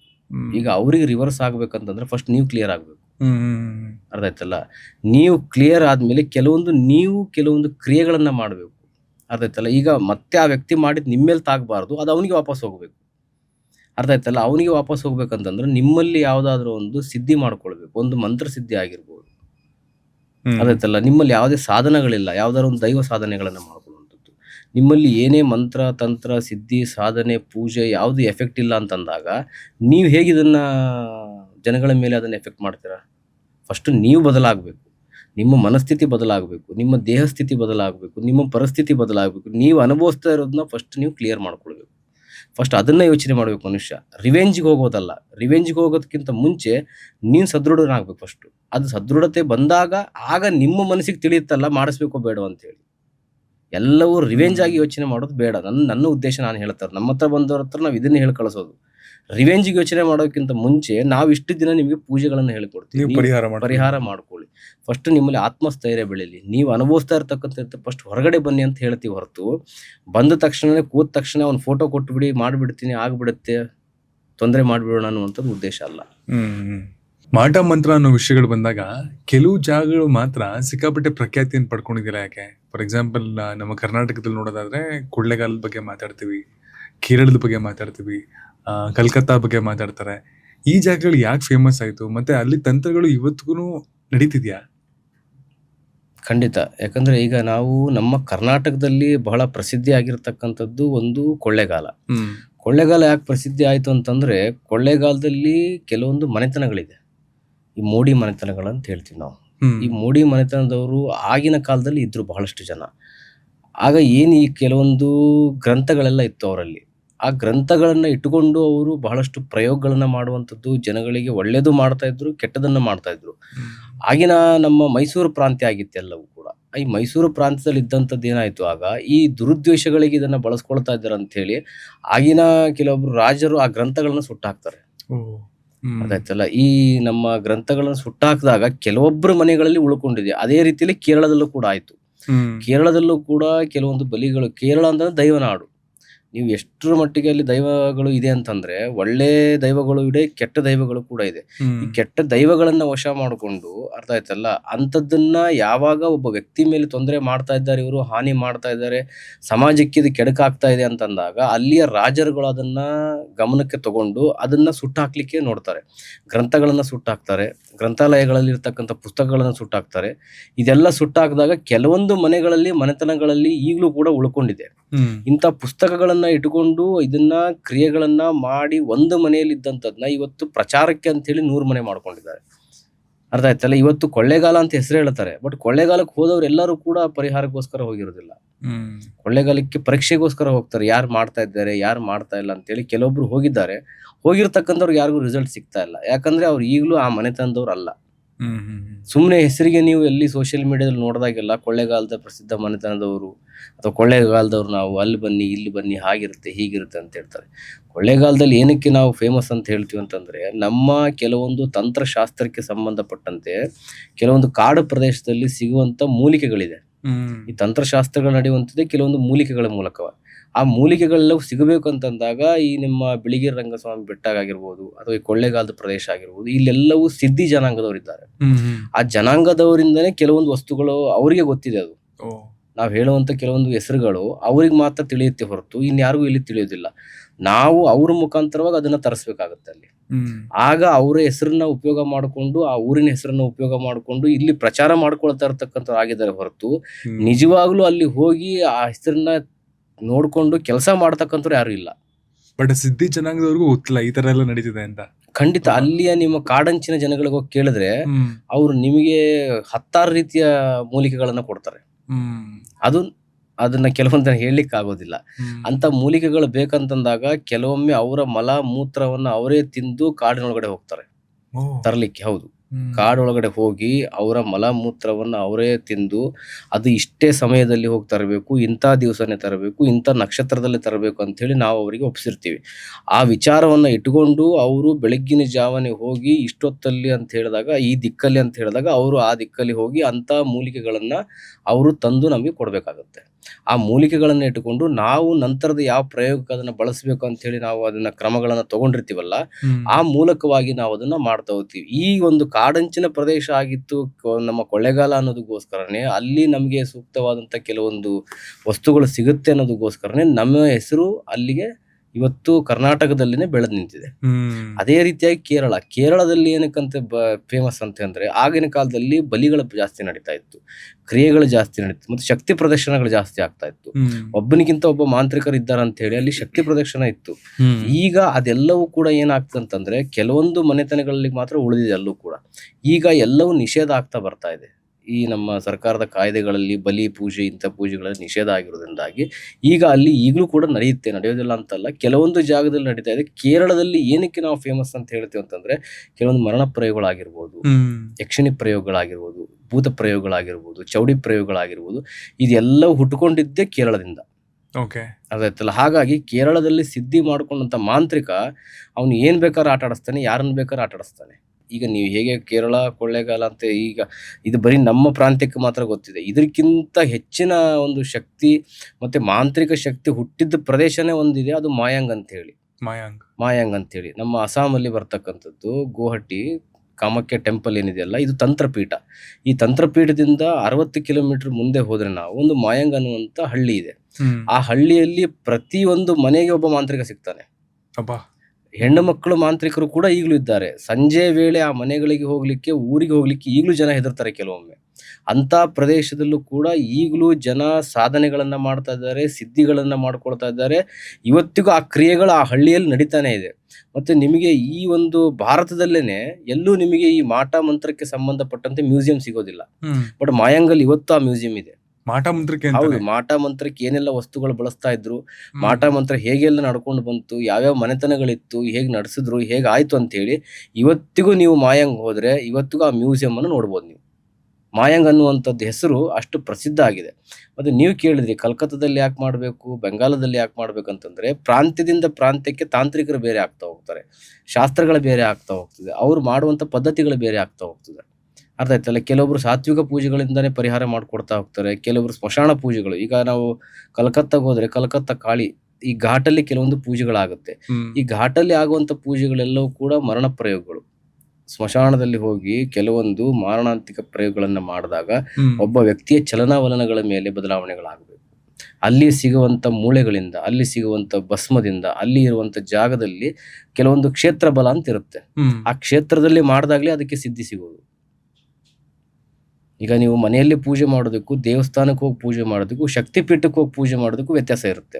ಹಾಗೆ ಕೆಲವೊಂದು ತಾಂತ್ರಿಕ ಪ್ರಯೋಗಗಳೇನಿದೆಲ್ಲ ಈ ಸಮುದ್ರದ ತೀರದಲ್ಲಿ ಅಥವಾ ನದಿ ತೀರದಲ್ಲಿ, ಅರಣ್ಯ ಪ್ರದೇಶದಲ್ಲಿ ಅಥವಾ ಇಂಥ ಸ್ಮಶಾನ ಪ್ರದೇಶದಲ್ಲಿ, ಅದರಲ್ಲೂ ಕೂಡ ಈ ಕಾಳಿ ಇರ್ತಕ್ಕಂಥದ್ದು ಅಥವಾ ಶಿವ ಇರತಕ್ಕಂಥದ್ದು, ಶಿವಶಕ್ತಿ ಇರುವಂಥ ಜಾಗಗಳಲ್ಲಿ ಈಗ ನೀವು ಸ್ಮಶಾನವಾಸಿಯಾಗಿರ್ತಕ್ಕಂಥ ಶಿವ ಬಹಳ ನಿಮಗೆ ಅಲ್ಲಿ ಉಗ್ರ ರೂಪವಾಗಿ ಕಾಣ್ತಾನೆ.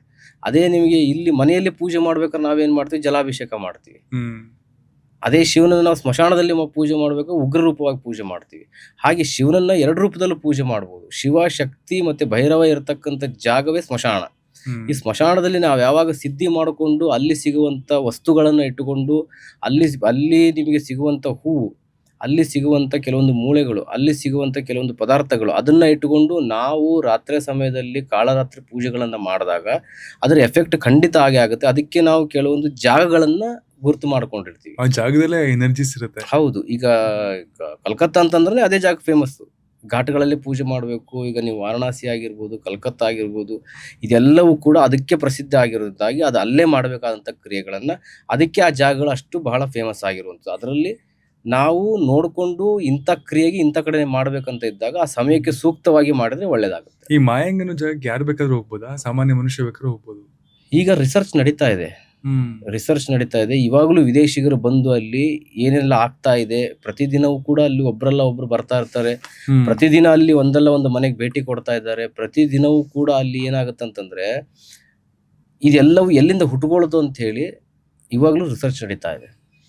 ಅಂಡ್ ನೀವು ಕೇರಳದ ಬಗ್ಗೆ ಮಾತಾಡ್ತಾ ಇರ್ಬೇಕಾದ್ರೆ ಒಳ್ಳೆ ದೈವಗಳು ಇದೆ, ಕೆಟ್ಟ ದೈವಗಳು ಇದೆ, ಯಾವ್ದನ್ ಬೇಕಾದ್ರೂ ಸಿದ್ಧಿ ಮಾಡ್ಕೋಬಹುದು ಅಂದ್ರೆ ಹೌದು. ಕೆಟ್ಟ ದೇವರು ಕೆಟ್ಟ ದೈವ ಅಂದ್ರೆ ಏನರ್ಥ? ಈ ಯಕ್ಷಿಣಿಗಳಂತ ಹೇಳ್ತೀವಿ. ಯಕ್ಷಿಣಿಯಲ್ಲಿ 2 ರೂಪಗಳು ಯಕ್ಷಿಣಿಗಳು ಬರುತ್ತೆ. ಅರ್ಥ ಆಯ್ತಲ್ಲ? ಆ ಯಕ್ಷಿಣಿ ಪ್ರಯೋಗಗಳನ್ನು ಮಾಡಿದಾಗ ನಾವು ನಮ್ಮ ಲಾಭಕ್ಕೋಸ್ಕರವಾಗಿ, ಈಗ ಯಾವುದೇ ಒಂದು ದೈವ ಆದರೂ ಕೂಡ ಒಂದು ಚೌಡಿ ಅಥವಾ ಯಕ್ಷಿಣಿ ಈ ಪ್ರಯೋಗಗಳನ್ನು ಮಾಡಿದಾಗ ನಮಗೆ ದೈವ ಪ್ರೇರಣೆ ಆಗಿದೆ ಅಂತಂದಾಗ ಅದು 2 ರೂಪದಲ್ಲಿ ಕೇಳುತ್ತೆ. ಒಂದು ಹೆಂಡತಿ ರೂಪದಲ್ಲಿ ಇರಬೇಕಾ ಅಥವಾ ತಾಯಿ ರೂಪದಲ್ಲಿ ಇರಬೇಕಾ? ಅರ್ಥ ಆಯ್ತಲ್ಲ? ಈ ರೀತಿ ನಮ್ಮ ಉದ್ದೇಶಕ್ಕೆ ನಾವು ಅದನ್ನ ಯಾವ ರೀತಿ ಬಳಸ್ಕೊಳ್ತೀವಿ. ಈಗ ತಾಯಿ ರೂಪದಲ್ಲಿ ದೇವಿಯನ್ನು ನಾವು ತಗೊಂಡಾಗ ಏನಾಗುತ್ತೆ ಅಂತಂದ್ರೆ ದೇವಿ ನಮ್ಮನ್ನು ಆ ರೀತಿಯಾಗಿ ಆರೈಕೆ ಮಾಡ್ತಾ ಹೋಗ್ತಾಳೆ. ಅರ್ಥ ಆಯ್ತಲ್ಲ? ಈಗ ಪ್ರೇಯಸಿಯಾಗಿ, ಹೆಂಡತಿಯಾಗಿ ಅಥವಾ ಬೇರೆ ಉದ್ದೇಶವಾಗಿ ನಾವು ಸಿದ್ಧಿ ಮಾಡಿಕೊಂಡಾಗ ಆ ಸಿದ್ಧಿ ನಮಗೆ ಈ ರೀತಿಯಾಗಿ ಪರಿವರ್ತನೆ ಮಾಡ್ತಾ ಹೋಗುತ್ತೆ. ಇಂಥ ಕೆಲಸಗಳಿಗೆ ಅದನ್ನು ಉಪಯೋಗ ಮಾಡ್ಕೊಳ್ಬೇಕಾಗುತ್ತೆ. ಅರ್ಥ ಆಯ್ತಲ್ಲ? ಇದು ಬಹಳಷ್ಟು ಯಕ್ಷಿಣಿ ಪ್ರಯೋಗಗಳು ನಡೆಯುವಂಥ ಜಾಗ ಅಂತಂದ್ರೆ ಅದು ನಮ್ಮ ಕೇರಳ ಭಾಗಗಳಲ್ಲಿ. ಈ ಚೌಡಿ ಪ್ರಯೋಗ, ಯಕ್ಷಿಣಿ ಪ್ರಯೋಗ, ತಾಂತ್ರಿಕ ಪ್ರಯೋಗಗಳು ಮತ್ತು ಈ ಪ್ರೇತ ಪ್ರಯೋಗಗಳು, ಈ ಮಂಡೂಕ ಪ್ರಯೋಗ ಆಗಿರ್ಬೋದು, ಅಥವಾ ನಿಮ್ಗೆ ಇನ್ನೂ ಬಹಳಷ್ಟು ಹೇಳ್ತಾ ಹೋದ್ರೆ ತುಂಬ ದೊಡ್ಡ ಲಿಸ್ಟೇ ಸಿಗುತ್ತೆ ನಿಮಗೆ. ಇದೆಲ್ಲ ನಿಮಗೆ ಹೆಸರೇ ತಿಳಿದಾರದ ಪ್ರಯೋಗಗಳೆಲ್ಲವೂ ನಡೆಯುತ್ತೆ ಅಂತಂದ್ರೆ ಅದು ಕೇರಳದಲ್ಲಿ ಮಾತ್ರ. ಈ ಕೇರಳ ಅಷ್ಟು ಫೇಮಸ್ ಆಗಿರೋದೇ ಅದಕ್ಕೋಸ್ಕರ. ತಾಂತ್ರಿಕ ವಿದ್ಯೆಗಳಲ್ಲಿ ಯಾವ ದೇವರುಗಳು ಪ್ರಬಲವಾಗಿದ್ದಾರೆ ಅಂದ್ರೆ ಸಿದ್ಧಿ ಮಾಡ್ಕೋಬೇಕು ಅಂದ್ರೆ ಯಾವ ದೇವರುಗಳು ಮುಖ್ಯವಾಗಿ ಕಾಣಿಸ್ತಾರೆ? ತಾಂತ್ರಿಕತೆಗೆ ಮೂಲ ಪುರುಷನೇ ಶಿವ. ಶಿವ ಶಕ್ತಿ ಇಲ್ಲ ಅಂತಂದ್ರೆ ನಿಮಗೆ ಇಲ್ಲಿ ಯಾವ್ದು ಕೆಲಸಗಳು ನಡೆಯೋದಿಲ್ಲ. ಅದರಷ್ಟೇ ಪ್ರಬಲವಾಗಿರ್ತಕ್ಕಂಥವನು ಭೈರವ. ಈ 3 ದೇವರನ್ನ ನಾವು ಯಾವಾಗ ಹತೋಟಿಗೆ ನಮ್ಮ ಒಂದು ಸಿದ್ಧಿ ಮಾಡ್ಕೊಳ್ತೀವಲ್ಲ, ಆಗ ಒಬ್ಬ ಸಾಧಕನಾಗ್ಲಿಕ್ಕೆ ಸಾಧ್ಯ ಆಗೋದು. ಫಸ್ಟ್ ಸಿದ್ಧಿ ಮಾಡ್ಕೊಳ್ಬೇಕು ನಾವು. ಸಿದ್ಧಿ ಆದ ನಂತರ ಸಾಧನೆ ಮಾಡ್ಲಿಕ್ಕೆ ಸಾಧ್ಯ. ಸಾಧನೆ ಇಲ್ಲದೆ ಸಿದ್ಧಿ ಮಾಡ್ಲಿಕ್ಕೆ ಆಗಲ್ಲ ನಾವು.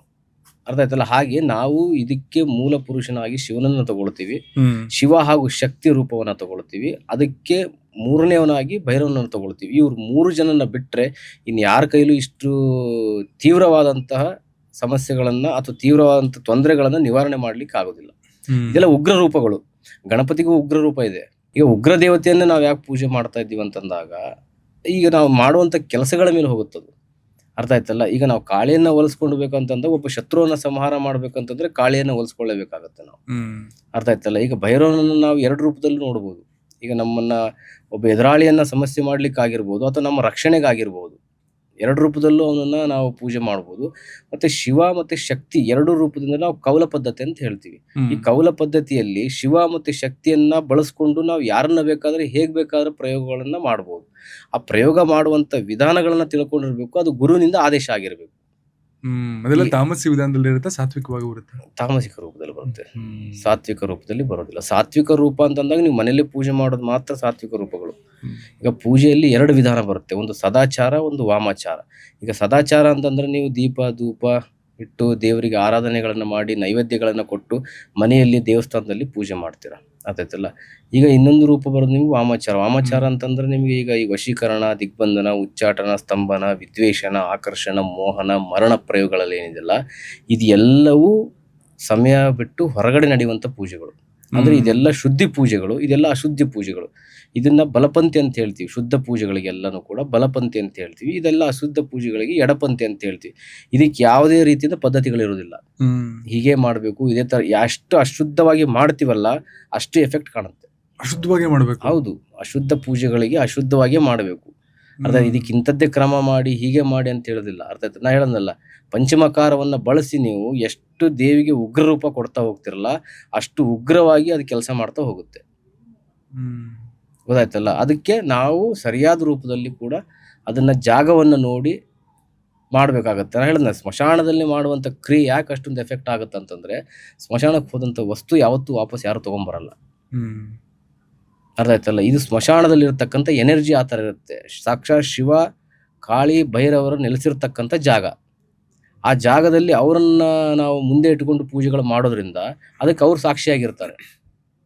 ನಾನು ಇಂಥ ಕೆಲಸವನ್ನ ಮಾಡ್ತಾ ಇದ್ದೀನಿ, ನಿಮ್ಮ ಸಮ್ಮುಖದಲ್ಲಿ ಕೆಲಸಗಳನ್ನ ಮಾಡ್ತಾ ಇದ್ದೀನಿ, ನಿಮ್ಮ ಜಾಗದಲ್ಲಿ ಮಾಡ್ತಾ ಇದ್ದೀನಿ ಅಂತೇಳಿ ಅವರು ಇಲ್ಲಿ ನಮಗೆ ಪರ್ಮಿಷನ್ ಕೊಡೋದ್ರಿಂದ ನಾವಲ್ಲಿ ಎಂಥದ್ದೇ ಕೆಲಸ ಮಾಡಿದ್ರು ಕೂಡ ಅದು ಸಿದ್ಧಿ ಆಗೇ ಆಗುತ್ತೆ. ಅದು ಶಾಶ್ವತವಾಗಿ ಅವನ ಮೇಲೆ ಉಳಿದೇ ಉಳಿಯುತ್ತೆ.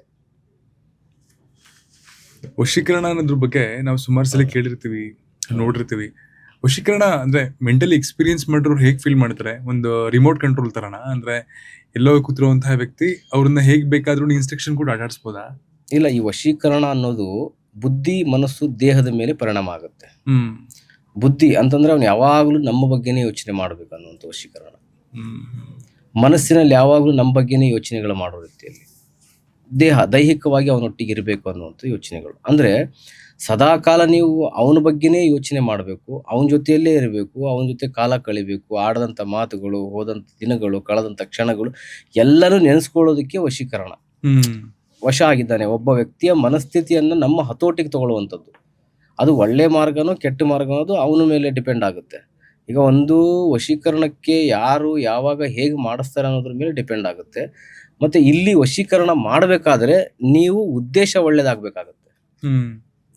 ಈಗ ಒಂದು ಗಂಡ ಹೆಂಡತಿ ಸಂಬಂಧದಲ್ಲಿ ಹೆಂಡತಿ ಎಲ್ಲೋ ಕೈ ಮೀರಿ ಹೋಗ್ತಾ ಇದ್ದಾಳೆ ಅಥವಾ ಗಂಡ ಎಲ್ಲೋ ಪರಸ್ತ್ರೀ ಸಹವಾಸ ಮಾಡ್ತಾ ಇದ್ದಾನೆ ಅಂತಂದಾಗ ಆ ಸಹವಾಸವನ್ನು ಬಿಡಿಸಿ ನಿಮ್ಮ ಹತೋಟಿಗೆ ತಗೊಳ್ಳುವಂಥದ್ದು. ಅವನ ಬುದ್ಧಿ ಮನಸ್ಸು ದೇಹ ಇದು ಮೂರು ನಿಮ್ಮ ಹತೋಟಿಗೆ ಬರಬೇಕಂತಂದ್ರೆ ನೀವು ಕೆಲವೊಂದು ವಶೀಕರಣ ತಂತ್ರಕ್ರಿಯೆಗಳನ್ನು ಮಾಡಬೇಕು.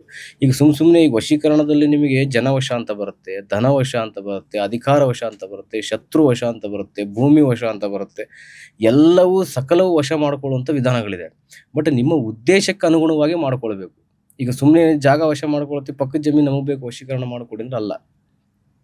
ನಿಮ್ಮ ಜಾಗದ ಮೇಲೆ ಯಾರೋ ಅತಿಕ್ರಮಣ ಮಾಡ್ತಾ ಇದ್ದಾರೆ ಅಥವಾ ನಿಮ್ಮ ಜಾಗದ ಮೇಲೆ ತೊಂದರೆ ಆಗ್ತಾ ಇದೆ, ಕೋರ್ಟು ಕೇಸು ಸಮಸ್ಯೆಗಳನ್ನ ಮಾಡ್ತಾ ಇದ್ದಾರೆ, ನಿಮ್ಮ ಜಾಗ ನಿಮ್ಮ ಕೈ ಮೀರಿ ಹೋಗಬಾರ್ದು.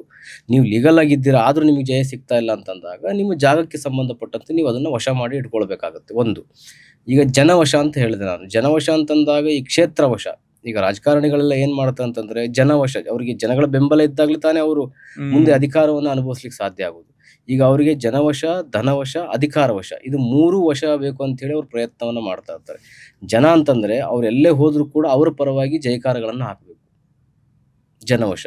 ಧನವಶ ಅಂತಂದ್ರೆ ಎಲ್ಲಾ ಸಂಪತ್ತು ನಮ್ಮ ಹತ್ರನೇ ಉಳಿಬೇಕು, ನಮ್ಮ ಸಂಪತ್ತು ನಮ್ಮ ಕೈ ಮೀರಿ ಹೋಗಬಾರ್ದು. ಅಧಿಕಾರವಶ, ಎಲ್ಲೇ ಹೋದ್ರೂ ಕೂಡ ನಮ್ಮ ಕೆಲಸ ಕಾರ್ಯದಲ್ಲಿ ಎಲ್ಲೂ ಅಡೆತಡೆಗಳಾಗಬಾರ್ದು, ತೊಂದರೆಗಳಾಗಬಾರ್ದು. ನಾನು ಅನ್ಕೊಂಡ ಕೆಲಸ ಕಾರ್ಯ ವ್ಯವಹಾರದಲ್ಲಿ ಉದ್ಯೋಗದಲ್ಲಿ ನಾನು ಮುಂದುವರಿಬೇಕು, ಶತ್ರುಗಳು ಯಾರು ನನ್ನ ಮುಂದೆ ಉಳಿಬಾರ್ದು ಅನ್ನೋದಕ್ಕೋಸ್ಕರವಾಗಿ ಜನವಶ, ಧನವಶ, ಅಧಿಕಾರ ವಶಗಳನ್ನು ಮಾಡಿ ಶತ್ರು ವಶವನ್ನು ಮಾಡ್ತಕ್ಕಂಥದ್ದು. ಯಾವಾಗ ಇವನು ನಮಗೆ ವಿರುದ್ಧವಾಗಿ ಹೋಗ್ತಾ ಇದ್ದಾನೆ, ಯಾವಾಗ ಇವನಿಂದ ನಮಗೆ ತೊಂದರೆಗಳಾಗ್ತಾ ಇದೆ, ಯಾವಾಗ ಇವನು ನಮ್ಮನ್ನ ಆಟ ಆಡಿಸ್ಲಿಕ್ಕೆ ನೋಡ್ತಾ ಇದ್ದಾನೆ ಅಥವಾ ನಮ್ಮ ವೀಕ್ನೆಸ್ ಅನ್ನು ಇವನು ಅದನ್ನ ಅಪಪ್ರಚಾರ ಮಾಡ್ತಾ ಇದ್ದಾನೆ ಅಥವಾ ನಮ್ಮ ಒಳ್ಳೆತನವನ್ನು ಯಾವಾಗ ದುರುಪಯೋಗ ಮಾಡ್ತಾ ಇದ್ದಾನೆ ಅಂತ ಶತ್ರು ಗೊತ್ತಾದಾಗ ಅವನನ್ನು ನಿಮ್ಮ ಕೈವಶವನ್ನು ಮಾಡ್ಕೊಳ್ಬಹುದು. ಇದು ವಶೀಕರಣದ ಉದ್ದೇಶದ ತಂತ್ರಗಳು. ವಶೀಕರಣ ಅಂತ ಇದ್ರಲ್ಲಿ ತುಂಬಾ ರೀತಿ ಇನ್ನೂ ವಶೀಕರಣಗಳು ಬರುತ್ತೆ. ಈಗ ಕೆಲವೊಬ್ರು ನಮ್ಗೆ ಫೋನ್ ಮಾಡ್ತಾರೆ, ಈಗ ಪತಿ ಪತ್ನಿಯರಲ್ಲಿ ಸಾಮರಸ್ಯ ಇರೋದಿಲ್ಲ, ಅಂಥವ್ರಿಗೆ ವಶೀಕರಣ ಮಾಡಿದ್ರೆ ಬೇಗ ಆಗುತ್ತೆ. ಯಾರೋ ರೋಡಲ್ಲಿ ಹೋಗ್ತಕ್ಕಂಥವಳ ಫೋಟೋ ತಂದು ಕೊಟ್ಟು ವಶೀಕರಣ ಮಾಡಿ ಅಂತಂದ್ರೆ ಅದು ಆಗುವಂತ ಕೆಲಸ ಅಲ್ಲ. ನಾನು ಅದೇ ಕೇಳ್ಬೇಕಿತ್ತು ನೆಕ್ಸ್ಟ್. ಅಂದ್ರೆ ಆತರ ಒಂದು ಕೆಟ್ಟ ಯೋಚನೆಯಿಂದ ಯಾವ್ದಾದ್ರು ಫೋಟೋ ತಗೊಂಡ್ಬಂದು ಇವ್ರನ್ನ ವಶೀಕರಣ ಮಾಡಿಸ್ಬೇಕು ಅಂದ್ರೆ ಪಾಸಿಬಲ್ ಇದೆಯಾ? ಅದು ಖಂಡಿತ ಆಗೋದಿಲ್ಲ. ಈಗ ವಶೀಕರಣ ಮಾಡಿಸ್ಬೇಕಂತಂದ್ರೆ ಆ ವ್ಯಕ್ತಿಯ ವಸ್ತುಗಳು ಬೇಕಾಗತ್ತೆ ಕೆಲವೊಂದು, ಅರ್ಥ ಆಯ್ತಲ್ಲ. ಆ ವಸ್ತುಗಳನ್ನ ಇಟ್ಟುಕೊಂಡು ಅವರ ಸಂಬಂಧಗಳನ್ನ ನೋಡಿ ಮಾಡ್ಕೊಡ್ಬೇಕಾಗತ್ತೆ. 2 ಮತ್ತೆ 3ನೇದು, ಈಗ ಇಷ್ಟಪಟ್ಟು ದೂರ ಆಗಿರ್ತಾರೆ, ಅವರಿಬ್ಬರ ನಡುವೆ ಬುದ್ಧಿ ಮನಸ್ಸು ದೇಹ ಸೇರಿರಬೇಕು. ನಿಮ್ಮ ಅಂಶ ಯಾವ್ದಾದ್ರೂ ಅವ್ರ ದೇಹದಲ್ಲಿ ಉಳಿದಿರಬೇಕು. ಅವಾಗ ಮಾತ್ರ ಇದನ್ನ ಮಾಡ್ಕೊಡ್ಲಿಕ್ಕೆ ಸಾಧ್ಯ ಹೊರತು ಅದನ್ನ ಮೀರಿ ನಾವು ಸುಮ್ಮನೆ ಮಾಡ್ತೀವಿ ಅಂತಂದ್ರೆ ಅದೆಲ್ಲ ಬೋಗಸ್. ನೀವ್ ಹೇಳಿದ್ರಲ್ಲ, ಈಗ ಟಿವಿಲೆಲ್ಲ ನೋಡ್ತಾ ಇದ್ದೀವಿ, ಯೂಟ್ಯೂಬ್ ಅಲ್ಲಿ ನೋಡ್ತಾ ಇದ್ದೀವಿ, ಇನ್ಸ್ಟಾಗ್ರಾಮ್ ಅಲ್ಲಿ ನೋಡ್ತಾ ಇದ್ದೀವಿ ಅಂತ ಹೇಳಿ ಅರ್ಧ ಗಂಟೆಲಿ ಮಾಡ್ಕೊಟ್ಟು ಬಿಡ್ತೀನಿ, 1 ಅವರ್ ಮಾಡ್ಕೊಟ್ಟು ಬಿಡ್ತೀನಿ, 2 ದಿನದಲ್ಲಿ ಕೆಲಸ ಆಗ್ಬಿಡುತ್ತೆ, 3 ದಿನದಲ್ಲಿ ಕೆಲಸ ಆಗ್ಬಿಡುತ್ತೆ ಅಂತೇಳಿ ಇದೆಲ್ಲವೂ ಶುದ್ಧ ಸುಳ್ಳು. ಇದನ್ನ ಯಾರು ನಂಬಲಿಕ್ಕೂ ಹೋಗಬೇಡಿ, ಕೆಲಸಗಳ ಕೈ ಹಾಕ್ಲಿಕ್ಕೆ ಹೋಗಬೇಡಿ. ನಿಮ್ಮ ಕೆಲಸಗಳಾಗಬೇಕಾದಂತೇಳಿ ಸರಿಯಾದ ಮಾರ್ಗವನ್ನು ತಗೊಂಡು ಸರಿಯಾದ ರೂಪದಲ್ಲಿ ಕೂತ್ಕೊಂಡು ಆಗ್ಲೇಬೇಕು ಅಂತಂದ್ರೆ ಅದಕ್ಕೆ ನೀವು ಪಟ್ಟಿಡ್ಕೊಂಡು ಕೂತ್ಕೊಂಡ್ರೆ ಕೆಲಸ ಮಾಡ್ಬೋದು. ವಶೀಕರಣ ಆಗಿದೆ ಅನ್ನುವಂತಹ ಸಿಂಪ್ಟಮ್ಸ್ ಗೊತ್ತಾಗೋದು ಕೂಡ ಬ್ಲಾಕ್ ಮ್ಯಾಜಿಕ್ ಆಗಿತ್ತಲ್ಲ, ಅದೇ ಸಿಂಪ್ಟಮ್ಸ್ಗೆ ಹೋಲುತ್ತಾ ಅಥವಾ ಇದು ಬೇರೆನಾ? ಇಲ್ಲ, ಈಗ ವಶೀಕರಣದಲ್ಲಿ ನಾನು ಹೇಳಿದ್ನಲ್ಲ, ನಾನಾ ರೂಪದ ವಶೀಕರಣ ಇದೆ. ಇದ್ರಲ್ಲಿ ನಾವು ನೋಡ್ಬೇಕಂತಂದ್ರೆ ಮುಖ್ಯವಾಗಿ ನಾನು ಹೇಳಿದ್ನಲ್ಲ, ಯಾವಾಗಲೂ ಪದೇ ಪದೇ ಪದೇ ಯಾರು ನಮ್ಮ ಮೇಲೆ ವಶೀಕರಣ ಮಾಡಿಸಿರ್ತಾರಲ್ಲ ಅವ್ರ ಬಗ್ಗೆನೇ ಯೋಚನೆ ಮಾಡುವಂಥದ್ದು. ಅದಾಯ್ತಲ್ಲ, ಆ ವ್ಯಕ್ತಿಯೊಟ್ಟಿಗೆ ನಾವು ಸೇರ್ಬೇಕು ಅಥವಾ ಹೋಗ್ಬೇಕು, ಅವನ ಜೊತೆಯಲ್ಲಿ ಇರಬೇಕು, ಅವನು ಏನು ಹೇಳಿದ್ರು ಕೂಡ ನಾವು ಹ್ಞೂ ಅನ್ಬೇಕಷ್ಟೇನೆ. ಅದಾಯ್ತಲ್ಲ. ಈಗ ಯಾವ ರೀತಿ ಅಂತಂದ್ರೆ ಅವನಲ್ಲಿ ಯಾರನ್ನೇ ನೋಡಿದ್ರು ಕೂಡ ಅವನ ಬಗ್ಗೆನೇ ಯೋಚನೆಗಳಿರುತ್ತೆ. ಗಂಡ ಹೆಂಡತಿ ಇದ್ರೂ ಕೂಡ ಅವನ ಬಗ್ಗೆನೇ ಯೋಚನೆ ಮಾಡುವಂಥದ್ದಾಗಿರುತ್ತೆ. ಒಂದೇ ಮನೇಲಿ ಇದ್ರೂ ಕೂಡ ಭಿನ್ನವಾಗಿರ್ತಾರೆ. ಮನೆ ಮೇಲೆ ಗಮನ ಬರೋದಿಲ್ಲ, ಮಕ್ಕಳ ಮೇಲೆ ಗಮನ ಬರೋದಿಲ್ಲ, ಕುಟುಂಬದ ಮೇಲೆ ಗಮನ ಬರೋದಿಲ್ಲ, ಯಾರ ಮೇಲೂ ಗಮನ ಬರೋದಿಲ್ಲ, ಅವರನ್ನೇ ಯೋಚನೆ ಮಾಡೋ ರೀತಿ ಪರಿಸ್ಥಿತಿ ಆಗುತ್ತೆ. ಅದು ಗಂಡಾಗಿರ್ಬೋದು, ಹೆಣ್ಣಾಗಿರ್ಬೋದು. ಅರ್ಥ ಆಯ್ತಲ್ಲ. ಅವರ ಸ್ವಾಭಾವಿಕ ದಿನಚರಿಗಳನ್ನ ಮರೆತು, ಅವ್ರ ಸ್ವಾಭಾವಿಕ ಗುಣಗಳನ್ನ ಮರೆತು ಸಂಪೂರ್ಣ ಅವರ ಹದಬಸ್ತಿಗೆ ಹೋಗೋ ರೀತಿಯಲ್ಲಿ, ಅವ್ರ ಜೊತೆಲಿ ಕಾಲ ಕಳೆಯೋ ರೀತಿಯಲ್ಲಿ ಪದೇ ಪದೇ ನೆನೆಸ್ಕೊಂಡು ಅವ್ರನ್ನ ಒಂದು ರೀತಿ ಅವ್ರದೇ ಆದಂಥ ಗುಂಗಲ್ಲಿ ಭ್ರಮೆಯಲ್ಲಿ ಜೀವನ ಮಾಡೋ ರೀತಿಯಲ್ಲಿ ಆಗ್ತಾ ಇರುತ್ತೆ. ಅದು ಬೇಡ ಬೇಡ ಅಂತೇಳಿ ಎಷ್ಟೋ ಇವ್ರು ಪ್ರಯತ್ನ ಮಾಡ್ತಾ ಇರ್ತಾರೆ. ಕೆಲವೊಮ್ಮೆ ಬುದ್ಧಿ ಬೇಡ ಅಂತ ಹೇಳುತ್ತೆ, ಮನಸ್ಸು ಬೇಕು ಅಂತ ಹೇಳುತ್ತೆ, ಮನಸ್ಸು ಬೇಡ ಅಂತ ಹೇಳೋದು ದೇಹ ಬೇಕು ಅಂತ ಹೇಳುತ್ತೆ. ಈ ರೀತಿ ಅವರಲ್ಲೇ ಗೊಂದಲಗಳು ಸೃಷ್ಟಿ ಆಗ್ತಾ ಇರ್ತದೆ. ಆ ಥರ ಎಕ್ಸ್ಪೀರಿಯನ್ಸ್ ಮಾಡಿರೋರು ಯಾರು ಪರಿಹಾರ ಬೇಕು ಅನ್ನೋದಾದ್ರೆ? ಖಂಡಿತ. ಈಗ ಏನಾಗುತ್ತಂತಂದ್ರೆ, ನಾನು ಅವಾಗಲೇ ನಿಮ್ಗೆ ಹೇಳಿದೆ ಒಂದು ಮಾತು, ಪರಿಹಾರದಲ್ಲಿ ಯಾವತ್ತು ಸಾಮೂಹಿಕ ರೂಪದಲ್ಲಿ ತಗೊಳ್ಬೇಡಿ. ಇದೆಲ್ಲ ಕೆಲವೊಂದು ಗುಪ್ತ ವಿಚಾರಗಳು ಗುಪ್ತವಾಗಿ ಇರಬೇಕು. ಗುಪ್ತೋ ಗುಪ್ತಃ ಪ್ರಕಟೋ ಭ್ರಷ್ಟಃ ಅಂತ ಹೇಳ್ತೀವಿ ನಾವು. ಎಷ್ಟು ನೀವು ಗುಪ್ತವಾಗಿ ಇಟ್ಟುಕೊಂಡು ಇದನ್ನ ಪರಿಹಾರ ಮಾಡ್ಕೊಳ್ತಿರಲ್ಲ, ಅಷ್ಟು ನಿಮಗೆ ಇದರಿಂದ ಲಾಭಗಳು ಸಿಗ್ತಾ ಹೋಗುತ್ತೆ. ಈಗ ನಿಮ್ಮ ಯಾವಾಗ ಈ ರೀತಿ ಆಗಿದೆ ಅಂತ ಹೇಳಿ ನೀವು ಯಾವಾಗ ಪ್ರಚಾರ ಮಾಡ್ಲಿಕ್ಕೆ ಹೋಗ್ತಿರಲ್ಲ, ಯಾರು ನಿಮ್ಮನ್ನ ನಂಬೋದಿಲ್ಲ. ಅರ್ಥ ಆಯ್ತಲ್ಲ? ಸಮಾಜ ನಿಮ್ಮನ್ನ ನೋಡೋ ದೃಷ್ಟಿ ಬೇರೆ ಆಗ್ತಾ ಹೋಗ್ತದೆ. ಸಮಾಜದಲ್ಲಿ ನಿಮ್ಮ ಒಂದು ಒಳ್ಳೆತನವನ್ನ ದುರುಪಯೋಗ ಪಡಿಸ್ಕೊಳ್ಳೋಕೆ ನೋಡ್ತಾರೆ. ಮತ್ತೆ ನಿಮ್ಮ ಈ ಕೆಲಸಗಳನ್ನ ವೀಕ್ನೆಸ್ ಆಗಿ ಇಟ್ಟುಕೊಂಡು ನಾಳೆ ನಿಮ್ಮನ್ನ ಯಾವ ರೀತಿ ಬೇಕಾದ್ರೂ ಬ್ಲಾಕ್ ಮೇಲ್ ಮಾಡ್ಲಿಕ್ಕೆ ಸ್ಟಾರ್ಟ್ ಮಾಡ್ತಾರೆ. ಹಾಗಾಗಿ ಇದನ್ನ ಗುಪ್ತವಾಗಿ ಇಟ್ಟುಕೊಂಡು ಗುಪ್ತವಾಗಿನೇ ಪರಿಹಾರ ಮಾಡಿಕೊಂಡು ಕೆಲವೊಂದು ಆಗು ಹೋಗುಗಳನ್ನ ಮರೆತು ಬಿಡ್ಬೇಕು ಅಷ್ಟೇನೆ. ಕೆಲಸ ಮಾಡ್ಕೊಂಡಾದ್ಮೇಲೆ ಇದು ಇಲ್ಲಿಗೆ ಬಿಟ್ಟು ಸುಮ್ಮನೆ ಆಗ್ಬಿಡ್ಬೇಕು. ಮತ್ತೆ ಅದ್ರ ಬಗ್ಗೆ ನೆನೆಸ್ಕೊಳ್ಳೋದು ಅಥವಾ ನಾನು ಮಾಡಿಸ್ತೀನಿ ಅಂತ ಅವನ ಮೇಲೆ ಮಾಡಿಸಿ ಅದನ್ನ ಏನೋ ಹಿಡಿತಾ ತಗೊಳ್ತೀನಿ, ಸಾಧಿಸ್ತೀನಿ, ರಿವೆಂಜ್ ತಗೊಳ್ತೀನಿ, ರಿವೆಂಜಿಗೆ ಬೀಳುವಂತ ಅವಶ್ಯಕತೆ ಯಾರಿಗೂ ಇಲ್ಲ ಇಲ್ಲಿ. ನಿಮ್ಮ ಕೆಲಸವನ್ನು ನೀವು ಮಾಡಿಕೊಂಡು ನಿಮ್ಮ ಸಮಸ್ಯೆಯಿಂದ ಪರಿಹಾರ ಮಾಡಿಕೊಂಡು ನಿಮ್ಮ ಒಳ್ಳೆ ಜೀವನವನ್ನ ನಿಮ್ಮ ಕುಟುಂಬದಲ್ಲಿ ಸದುಪಯೋಗ ಪಡಿಸ್ಕೊಂಡ್ರೆ ಸಾಕಾಗುತ್ತೆ. ಅದು ಗಂಡಾಗಿರ್ಬೋದು, ಹೆಣ್ಣಾಗಿರ್ಬೋದು. ಇದ್ರ ಬಗ್ಗೆ ರಿಸರ್ಚ್ ಮಾಡ್ದ ಒಂದಷ್ಟು ಪ್ರಯೋಗಗಳು ಕಣ್ಣಿಗೆ ಬಿತ್ತು. ಖಂಡಿತ. ಅದ್ರ ಬಗ್ಗೆ ಹೆಚ್ಚಿನ ಮಾಹಿತಿಗಳನ್ನ ನೀವೇ ಕೊಡ್ಬೋದು. ಶತ್ರು ಸ್ತಂಭನ ಅಂತ ಒಂದು ಪ್ರಯೋಗ ಇದೆ. ಅಂದ್ರೆ ಸಕ್ಸಸ್ ಅನ್ನ ಬ್ಲಾಕ್ ಮಾಡೋದಕ್ಕೆ ಅಂತ ಬೇಸಿಕಲಿ ಇತ್ತು. ಇದ್ಯಾವ ರೀತಿ ವರ್ಕ್ ಆಗುತ್ತೆ? ಈಗ ಶತ್ರು ಸ್ತಂಭನ ಅಂತಂದ್ರೆ ನಾವು ಇದರಿಂದ 3 ವಿಧಾನವಾಗಿ ನೋಡ್ತೀವಿ. ಶತ್ರು ಸ್ತಂಭನ, ಒಂದು ಬಾಯ್ಕಟ್ಟು ಮಾಡುವಂಥದ್ದು, ಒಂದು ಮುಖ ಸ್ತಂಭನ ಮಾಡುವಂಥದ್ದು, ಒಂದು ಶತ್ರುವನ್ನ ಎಲ್ಲೂ ಓಡಾಡದೇ ಇರೋ ರೀತಿಯಲ್ಲಿ ಮಾಡುವಂಥದ್ದು. ಇದು ಯಾಕೆ ಮಾಡ್ತೀವಿ ಅಂತಂದ್ರೆ, ಅದು ಹೇಳಿದ್ ನಾನು, ನಮ್ಮ ವೀಕ್ನೆಸ್ ಇಟ್ಕೊಂಡು ಅವನು ಯಾವಾಗ ನಮ್ಮನ್ನ ಆಟ ಆಡಿಸ್ತಾ ಇದ್ದಾನೆ ಅಂತಂದ್ರೆ ಅವನ ಸಮಯ ಸಂದರ್ಭಕ್ಕೆ ಬಾಯಿ ಹೇಳಬಾರ್ದು. ನಮ್ಮ ಬಗ್ಗೆ ಅವನಿಗೆ ಮಾತಾಡ್ಲಿಕ್ಕೆ ಅಥವಾ ಏನಾದ್ರೂ ಒಂದು ಸಾಕ್ಷಿ ಹೇಳಲಿಕ್ಕೆ ಅಥವಾ ಏನಾದ್ರೂ ನಮ್ಮ ಬಗ್ಗೆ ಅಪಪ್ರಚಾರ ಮಾಡ್ಲಿಕ್ಕೆ ಅಥವಾ ನಮ್ಮ ಬಗ್ಗೆ ಒಳ್ಳೇದು ಅಥವಾ ಕೆಟ್ಟದ್ದು ಅವನು ಅದನ್ನ ಹೇಳ್ತಾ ಇದ್ದಾನೆ ಅಂತಂದ್ರೆ ಅವನು ನಾಲಿಗೆ ಬೀಳೋ ರೀತಿಯಲ್ಲಿ ಬಾಯಿ ಕಟ್ಟು ಮಾಡ್ತಾರೆ. ಸ್ತಂಭನ ಆಗ್ಬೇಕು, ಬಾಯಿ ಸ್ತಂಭನ ಆಗೋ ರೀತಿಯಲ್ಲಿ. ಮತ್ತೆ ಮುಖ ಸ್ತಂಭನ ಅಂತ ಹೇಳ್ತೀವಿ. ಮುಖ ಸ್ತಂಭನ ಅಂತಂದಾಗ ಅವನು ಎಲ್ಲೂ ಮುಖ ಎತ್ತಿ ಓಡಾಡಬಾರ್ದು.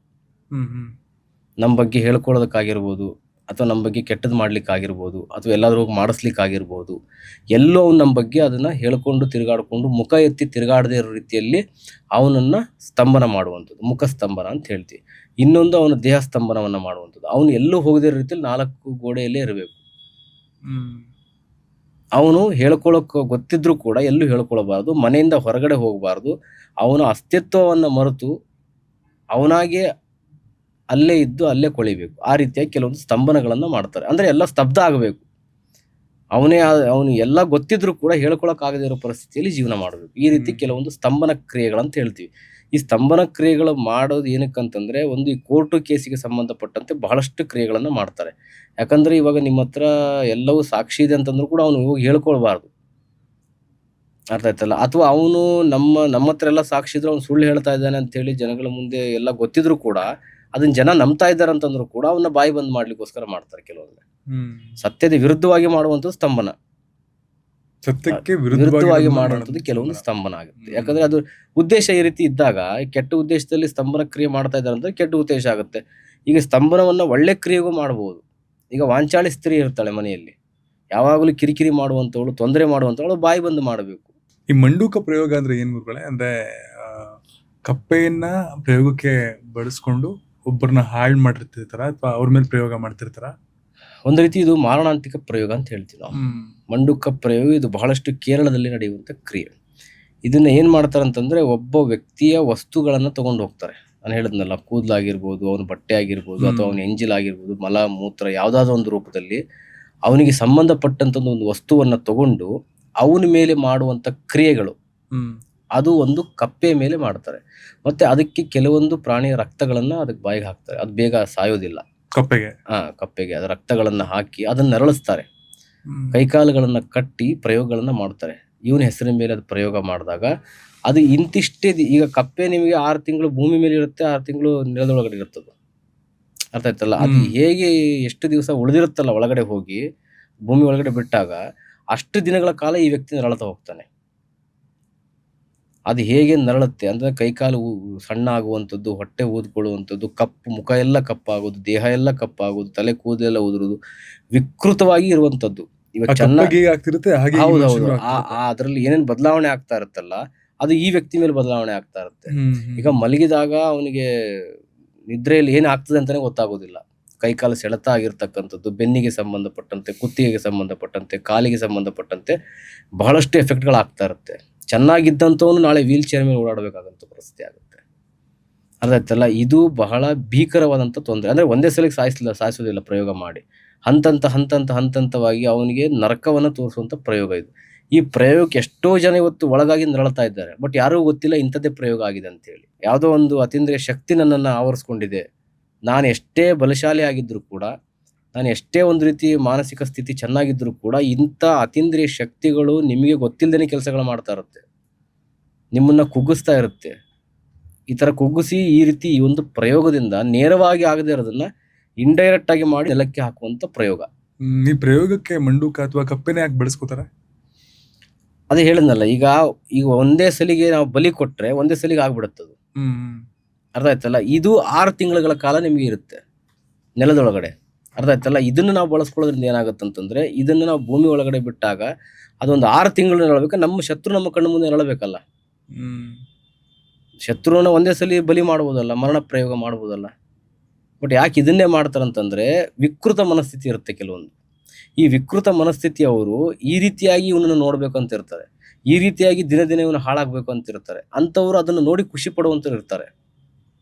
ಅರ್ಥ ಆಯ್ತಲ್ಲ. ಈ ಖುಷಿ ಪಡುವಂಥ ವಿಚಾರಗಳಲ್ಲೇನೆ ಜನಗಳು ಈ ರೀತಿ ವಿಕೃತ ಮನಸ್ಥಿತಿ ಇಟ್ಕೊಂಡೆ ಸಮಸ್ಯೆಗಳು ಮಾಡ್ತಾ ಇರ್ತಾರೆ. ಬಟ್ ಮುಂದೊಂದು ದಿನ ಅವ್ರಿಗೂ ಹೊಡೆಯುತ್ತೆ ಬೇರೆ ರೀತಿನಲ್ಲಿ. ಮುಂದೆ ಒಂದಿನ ಅವ್ರು ರಕ್ಷಣೆ ಹೊಡೆಯುತ್ತೆ ಅಂತ ಹೇಳಿ ರಕ್ಷಣೆ ಮಾಡ್ಕೊಂಡಿರ್ತಾರೆ ಅವರು ಕೂಡ. ಈಗ ಒಬ್ಬ ಮಾಂತ್ರಿಕರ ಹತ್ರ ಹೋಗಿದ್ದಾರೆ, ಪ್ರಯೋಗ ಮಾಡಿಸಿ ಅಂತಂದ್ರೆ ಅವನ ಮನೆಗೆ ಅವನಿಗೆ ಸೂಕ್ತವಾಗಿ ಏನ್ ಬೇಕಲ್ಲ ಅದನ್ನ ಅವ್ರು ಮುಂಚೆನೆ ಮಾಡ್ಕೊಂಡಿರ್ತಾರೆ.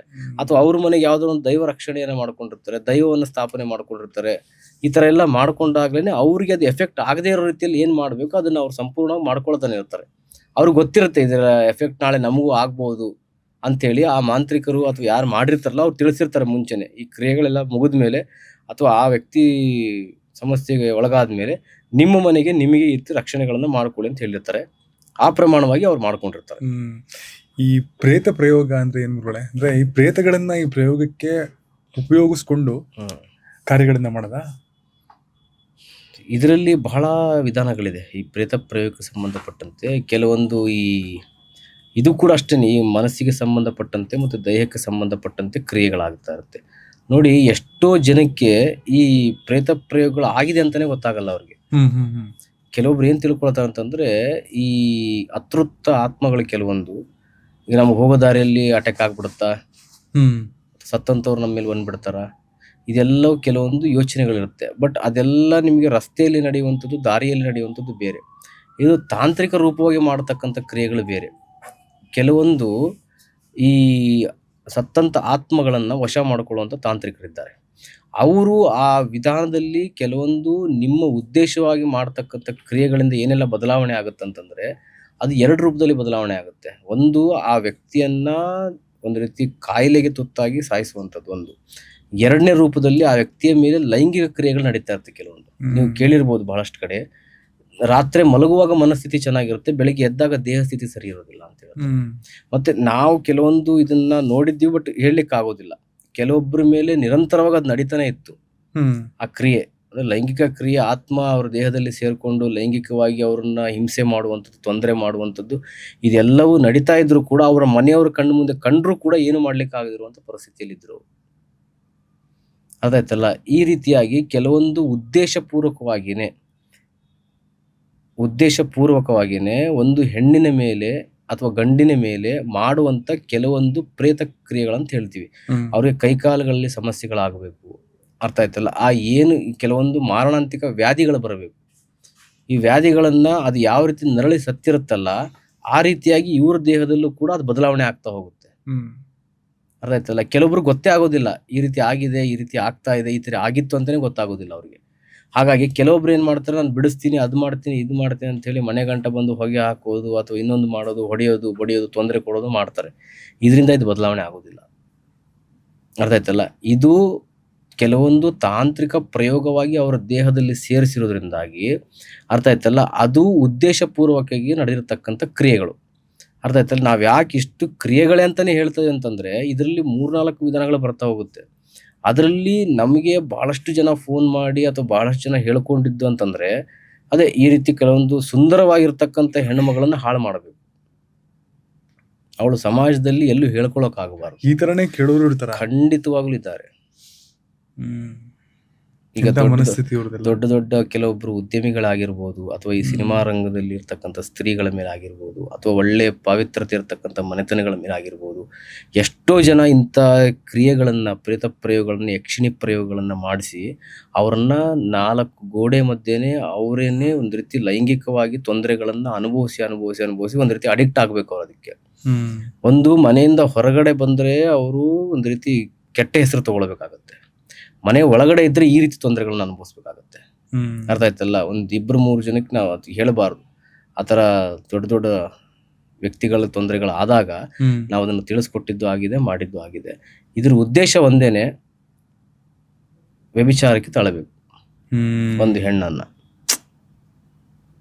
ಅರ್ಥ ಆಯ್ತಲ್ಲ? ಈ ತರ ಹಾಳು ಮಾಡ್ಬೇಕು ಅನ್ನುವಂತ ಈ ದುರುದ್ದೇಶ ಇಟ್ಟುಕೊಂಡು ಕೆಲವೊಂದು ಕುತಂತ್ರವಾಗಿ ಮಾಡ್ತಕ್ಕಂಥ ಕ್ರಿಯೆ.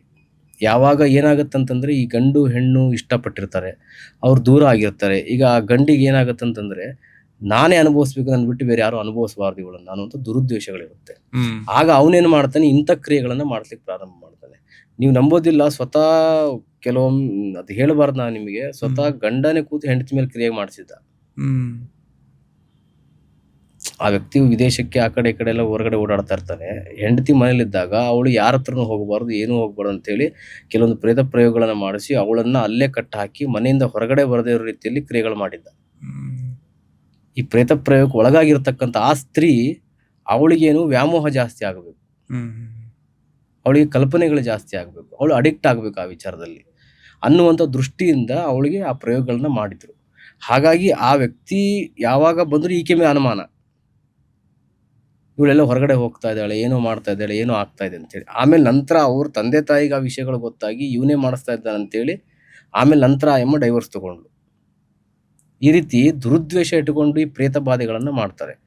ಅರ್ಥ ಆಯ್ತಲ್ಲ? ಈ ಪ್ರೇತ ಬಾಧೆಗಳು ಮಾಡೋದ್ರಿಂದ ಅದು ಯಾರಿಗೂ ಒಳ್ಳೇದು ಆಗೋದಿಲ್ಲ, ಅಷ್ಟು ಸೂಕ್ತವಾಗಿರ್ತಕ್ಕಂಥದ್ದಲ್ಲ. ಅದು ಹೇಳಲಿಕ್ಕೆ ನಮ್ಗೆ ಬಹಳ ಬೇಜಾರಾಗುತ್ತೆ ಅಂತ ವಿಷಯಗಳದೆಲ್ಲ. ಈ ಪ್ರೇತ ಪ್ರಯೋಗ ಎಲ್ಲ ಮಾಡ್ಬೇಕಾದ್ರೆ ಅಪ್ಪಿತಪ್ಪಿ ಸ್ವಲ್ಪ ಪ್ರಾಬ್ಲಮ್ಗಳಾದ್ರೂ ಆ ತಾಂತ್ರಿಕ ವಿಷಯಗಳಲ್ಲಿ ಮಾಡಿಸೋರಿಗೆ ಹೊಡೆಯೋದು ಉಂಟಾ?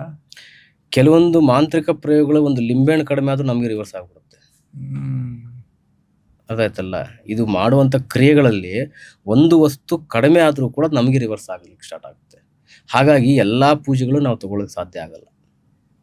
ಕೆಲವೊಬ್ರು ದುಡ್ಡಿಗೆ ಆಸೆ ಬಿದ್ದು ತಗೊಳ್ತಾರೆ, ಬೇಗ ದುಡಿಮೆ ಆಗ್ಬಿಡುತ್ತೆ, ಬೇಗ ದುಡಿದು ಬಿಡ್ಬೋದು, ₹1 ₹2 ಕೊಡ್ತಾರೆ, ಅಥವಾ ನಾವು ಹೇಳಿದಷ್ಟು ದುಡ್ಡು ಕೊಡ್ತಾರೆ, ಇವ್ರು ಕೆಲಸ ಮಾಡ್ಕೊಡ್ಬೇಕಂತ ಮಾಡುವಂತ ವ್ಯಕ್ತಿಗಳು ಇದಾರೆ, ಇಲ್ಲ ಅಂತ ಹೇಳ್ತಾ ಇಲ್ಲ. ಬಟ್ ಅದಕ್ಕೆ ಅನುಗುಣವಾಗಿ ಅವ್ರ ಸಮಸ್ಯೆನ ಅನುಭವಿಸ್ತಾರೆ. ಅದಕ್ಕೆ 100% ಆಗ್ಲಿಲ್ಲ ಅಂತಂದ್ರೂ ಕೂಡ ಒಂದು 40 ಭಾಗದಷ್ಟಾದ್ರೂ ಅವ್ರಿಗೆ ತೊಂದರೆ ಹೊಡೆಯುತ್ತೆ, ಎಫೆಕ್ಟ್ ಆಗೇ ಆಗುತ್ತೆ. ಯಾರು ಇದರಿಂದ ಒಳ್ಳೆ ಅಂತ್ಯವನ್ನ ಕಂಡಿಲ್ಲ. ಇಂಥ ಸಮಸ್ಯೆ ಒಬ್ರಿಗೆ ನಾವು ಮಾಡ್ತೀವಿ ಅಂತಂದ್ರೆ ಅದು ನಾಳೆ ನಮಗೆ ದುರಂತನೇ ಅಂತ್ಯ ಆಗುತ್ತೆ ಹೊರತು ಒಳ್ಳೇದಂತೂ ಆಗೋದಿಲ್ಲ. ಇದು ಅವ್ರು ತಿಳ್ಕೊಂಡಿರ್ತಾರೆ. ಮತ್ತೆ ಅವರು ಇದಕ್ಕೆ ಸಂಬಂಧಪಟ್ಟಂತೆ ಬೇರೆ ಬೇರೆ ಅನುಷ್ಠಾನಗಳನ್ನ ಮಾಡುವಂಥದ್ದು, ಸಿದ್ಧಿಗಳನ್ನ ಮಾಡುವಂಥದ್ದು, ಸಾಧನೆಗಳನ್ನ ಮಾಡುವಂಥದ್ದು, ಇದಕ್ಕೆ ತೊಡಗಿರ್ತಾರೆ. ಕೆಲವೊಬ್ರು ಒಂದು ವರ್ಷ 2 ವರ್ಷ ಈ ಕ್ರಿಯೆಗಳನ್ನ ಮಾಡಿದ ನಂತರ ಮತ್ತೆ 2-3 ವರ್ಷ ಅವ್ರು ಕೆಲವೊಂದು ಸಾಧನೆ ಮಾರ್ಗಕ್ಕೆ ಹೋಗ್ತಾರೆ. ಯಾರ ಕೈಗೂ ಸಿಗೋದಿಲ್ಲ, ಯಾರ ಕೈಗೂ ಇರೋದಿಲ್ಲ. ಅವರು ಇಂಥ ಕ್ರಿಯೆಗಳು ಮಾಡಬೇಕು ಅಂತಾನೆ ಕೆಲವೊಬ್ರು ಸಿದ್ಧಿಗೆ ಮಾಡ್ಕೊಳಕ್ ಹೋಗ್ತಾರೆ. ಅಥವಾ ನನ್ನ ಎನರ್ಜಿ ಎಲ್ಲ ಇದ್ರಲ್ಲಿ ಲಾಸ್ ಆಗ್ತಾ ಇದೆ ಅಂತಂದ್ರೆ ಮತ್ತೆ ಎನರ್ಜಿ ತಗೊಳ್ಳೋಕೋಸ್ಕರ ಮತ್ತೆ ಗುರುಗಳ ಆದೇಶದಂತೆ ಮತ್ತೆ ಕ್ರಿಯೆಗಳು ಮಾಡ್ತಾ ಇರ್ತಾರೆ. ಹಾಗಾಗಿ ಇದನ್ನ ದುರುದ್ದೇಶಕ್ಕೆ ಬಳಸಿದಷ್ಟು ನಮ್ಮ ಎನರ್ಜಿ ಹಾಳಾಗ್ತಾ ಹೋಗುತ್ತೆ. ಆ ರೀತಿ ಎಲ್ಲವೂ ಮಾಡ್ತೀನಿ ಅಂತೇಳಿ ಹೇಳಲಿಕ್ಕೂ ಆಗಲ್ಲ, ಯಾವುದು ಮಾಡಲ್ಲ ಅಂತಾನು ಹೇಳಲಿಕ್ಕೆ ಆಗಲ್ಲ. ಎಲ್ಲವೂ ಸಾಧ್ಯ ಇದೆ. ಅರ್ಥ ಆಯ್ತಲ್ಲ? ಮಾಡೋದಿಕ್ಕೆ ನಮ್ಮಲ್ಲಿ ನಾವು ಅಂತ ಸಾಧನೆಗಳನ್ನ ಮಾಡಿದಾಗ ಮಾತ್ರ ಅದಕ್ಕೆ ಪರಿಪೂರ್ಣತೆ ಸಿಗುವಂಥದ್ದು. ಕೊನೆದಾಗ ನೀವು ಹೇಳಿ, ತಾಂತ್ರಿಕ ವಿಷಯದಲ್ಲಿ ನೀವು ಸಿದ್ಧಿ ಮಾಡ್ಕೊಂಡಿದ್ದೀರಾ, ಸಾಧನೆ ಮಾಡಿದಿರಾ. ಬಹುಶಃ ಇವತ್ತಿನ ದಿನದಲ್ಲಿ ಒಳ್ಳೆ ವಿಷಯಗಳಿಗೆ ಯೂಸ್ ಮಾಡ್ತಿರೋದಕ್ಕಿಂತ ಕೆಟ್ಟ ವಿಷಯಗಳಿಗೆ ಯೂಸ್ ಮಾಡ್ತಿರ್ತಾರೆ ಜಾಸ್ತಿ. ಸಮಾಜದ ಮೇಲೆ ಇದು ಸರಿಯಾದ ಪರಿಣಾಮ ಬೀಳ್ತಿದ್ಯಾ ಇಲ್ಲ ತಪ್ಪಾದ ಪರಿಣಾಮ ಬೀಳ್ತಿದ್ಯಾ? ಈಗ ಸಮಾಜದಲ್ಲಿ ಎಲ್ಲವೂ ಕೆಲವೊಂದು ಕೆಟ್ಟ ಮಾರ್ಗದಲ್ಲೇ ಜನ ಯೋಚನೆ ಮಾಡ್ತಾ ಇದ್ದಾರೆ. ಅದಾಯ್ತಲ್ಲ? ಎಲ್ಲರೂ ಬೇಗ ಎಲ್ಲವೂ ಸಿಕ್ಬಿಡ್ಬೇಕು, ಎಲ್ಲರಿಗೂ ಕಾದು ತಗೊಂಡು ಪಡ್ಕೊಳ್ಬೇಕು ಅನ್ನೋಂಥದ್ದು ಇವತ್ತು ಯಾರಿಗೂ ಅದು ಆಸಕ್ತಿ ಇಲ್ಲ. ಸ್ಪಾಟಲ್ಲಿ ಎಲ್ಲ ಆಗ್ಬಿಡ್ಬೇಕು, ಇವತ್ತಿಗೆ ನನಗೆ ಪರಿಹಾರ ಸಿಕ್ಬಿಡ್ಬೇಕು, ಅಥವಾ ಇವತ್ತೇ ಇವನು ಹಾಳಾಗ್ಬಿಡ್ಬೇಕು ಅಂದ್ರೆ ಸಮಾಜನೇ ಆ ರೀತಿ ಯೋಚನೆ ಮಾಡ್ತಾ ಇದೆ ಅಂತಂದಾಗ ನಾವು ನೀವೆಲ್ಲ ಹೇಗೆ ಯೋಚನೆ ಮಾಡಬೇಕಾಗತ್ತೆ ಇದನ್ನು? ಅರ್ಥ ಆಯ್ತಲ್ಲ? ಫಸ್ಟು ಮಾಡುವಂಥವನು ಮಾಡಿಸುವಂಥವ್ರ ಮನಸ್ಥಿತಿ ಬದಲಾಗಬೇಕು. ಮಾಡಿಸೋನ ಮನಸ್ಥಿತಿ ಯಾವತ್ತೂ ಬದಲಾಗಲ್ಲ. ತೊಂದರೆಗೆ ಒಳಪಟ್ಟವನ ಮನಸ್ಥಿತಿ ಬದಲಾಗಬೇಕು. ನಾನು ರಿವೆಂಜ್ ತೊಗೊಳ್ಳೋದಕ್ಕೋಸ್ಕರ ಇನ್ನೊಂದ್ಸಲಿ ಮಾಡಿಸ್ಬೇಕು ಅನ್ನೋದನ್ನು ಬಿಟ್ಟು ನನ್ನ ಮನೆಗೆ, ನನ್ನ ಕುಟುಂಬಕ್ಕೆ ಏನಾಗಬೇಕು, ಮತ್ತೆ ನನಗೇನು ತಟ್ಟದೇ ಇರೋ ರೀತಿಯಲ್ಲಿ, ಯಾರು ಮಾಡಿಸ್ದೇ ಇರೋ ರೀತಿಯಲ್ಲಿ ನನ್ನ ಮನೆಗೆ ಏನು ರಕ್ಷಣೆಯನ್ನು ಮಾಡ್ಕೊಳ್ಬೇಕನ್ನುವಂಥ ಮನಸ್ಥಿತಿ ಇವನಲ್ಲಿ ಬದಲಾವಣೆ ಆದರೆ ಅದು ಎಂಥದ್ದೇ ಸಮಸ್ಯೆ ಮಾಡಿದ್ರು ಕೂಡ ಯಾರು ಅದನ್ನು ತೊಂದರೆ ಕೊಡ್ಲಿಕ್ಕೆ ಆಗೋದಿಲ್ಲ. ಈಗ ರಾಕ್ಷಸರು ಹುಟ್ಟಿದ್ದಕ್ಕೆ ತಾನೇ ದೇವ್ರು ಹುಟ್ಟಿದ್ದು, ರಾಕ್ಷಸವನ್ನು ಸಂಹಾರ ಮಾಡ್ಲಿಕ್ಕೆ ತಾನೇ ದೇವ್ರು ಹುಟ್ಟಿದ್ದು. ಹಾಗೆ ಅವ್ರವ್ರದೇ ಅಂತ್ಯವನ್ನು ಅವ್ರು ಕಂಡೇ ಕಾಣ್ತಾರೆ. ಅವ್ರ ಸಂಹಾರ ಲಾಸ್ಟಿಗೆ ಯಾವುದೋ ಒಂದು ರೂಪದಲ್ಲಿ ಆಗೇ ಆಗುತ್ತೆ. ಅದು ನಿಮ್ಮ ಮುಖಾಂತರ ಮಾಡಿ ಆ ಕರ್ಮ ನಿಮ್ಮ ತಲೆ ಮೇಲೆ ಹಾಕೋಬೇಡಿ. ಧನ್ಯವಾದಗಳು ಗುರುಗಳೇ. ತಾಂತ್ರಿಕ ವಿಷಯದ ಬಗ್ಗೆ ಇಷ್ಟೊಂದೆಲ್ಲ ವಿಷಯಗಳನ್ನ ಒಂದೊಂದಾಗಿ ಬಿಡಿಸಿ ಹೇಳಿದ್ರಿ. ಅಂಡ್ ಪ್ರಯೋಗಗಳೇನು, ಅದಕ್ಕೆ ಮಾರ್ಗದರ್ಶನ, ಅಥವಾ ಯಾವ ರೀತಿಯಲ್ಲಿ ಅದನ್ನು ಸರಿ ಮಾಡ್ಕೋಬೋದು, ಯಾವ ರೀತಿಯಲ್ಲಿ ಅದು ಎಕ್ಸ್ಪೀರಿಯನ್ಸ್ ಆಗ್ತಿರುತ್ತೆ ಒಬ್ಬ ಮನುಷ್ಯನಿಗೆ. ಬಹುಶಃ ಇದು ಎಲ್ರಿಗೂ ಕೇಳಬೇಕು ಅಂತ ಆಸೆ ಇರುತ್ತೆ. ಯಾರಿಗೂ ಪಬ್ಲಿಕಲಿ ಅಥವಾ ಓಪನ್ ಆಗಿ ಇದ್ರ ಬಗ್ಗೆ ಮಾತಾಡೋದಕ್ಕೆ ಅಥವಾ ನಾಲೆಡ್ಜ್ ಇರಲ್ಲ. ಇವತ್ತು ಸುಮಾರಷ್ಟು ವಿಷಯಗಳು ನಿಮ್ಮಿಂದ ನಮ್ಮ ಪಾಡ್ಕಾಸ್ಟ್ ನೋಡ್ತಿರುವಂತಹ ಜನಗಳಿಗೆ ಸಿಕ್ಕಿದೆ ಅಂತ ಅನ್ಕೋತೀನಿ. ನಿಮ್ಮ ಸಾಧನೆ ಸಿದ್ಧಿ ಇದೇ ರೀತಿ ಒಳ್ಳೆ ಕೆಲಸಗಳಿಗೆ ಹೋಗ್ತಾನೆ ಇರಲಿ, ತಲುಪ್ತಾನೆ ಇರಲಿ. Thank you. ಒಳ್ಳೆಯದಾಗಲಿ, ನಿಮಗೂ ಒಳ್ಳೆಯದಾಗಲಿ, ನೋಡುವಂಥ ವೀಕ್ಷಕರಿಗೂ ಒಳ್ಳೆಯದಾಗಲಿ. ಎಲ್ಲ ಒಳ್ಳೆ ಮನಸ್ಥಿತಿಯಿಂದ ಒಳ್ಳೆ ಕೆಲಸಗಳನ್ನ ಮಾಡ್ಕೊಳ್ಳಿ, ಎಂದಿಗೂ ಒಳ್ಳೆಯದಾಗುತ್ತೆ. Thank you.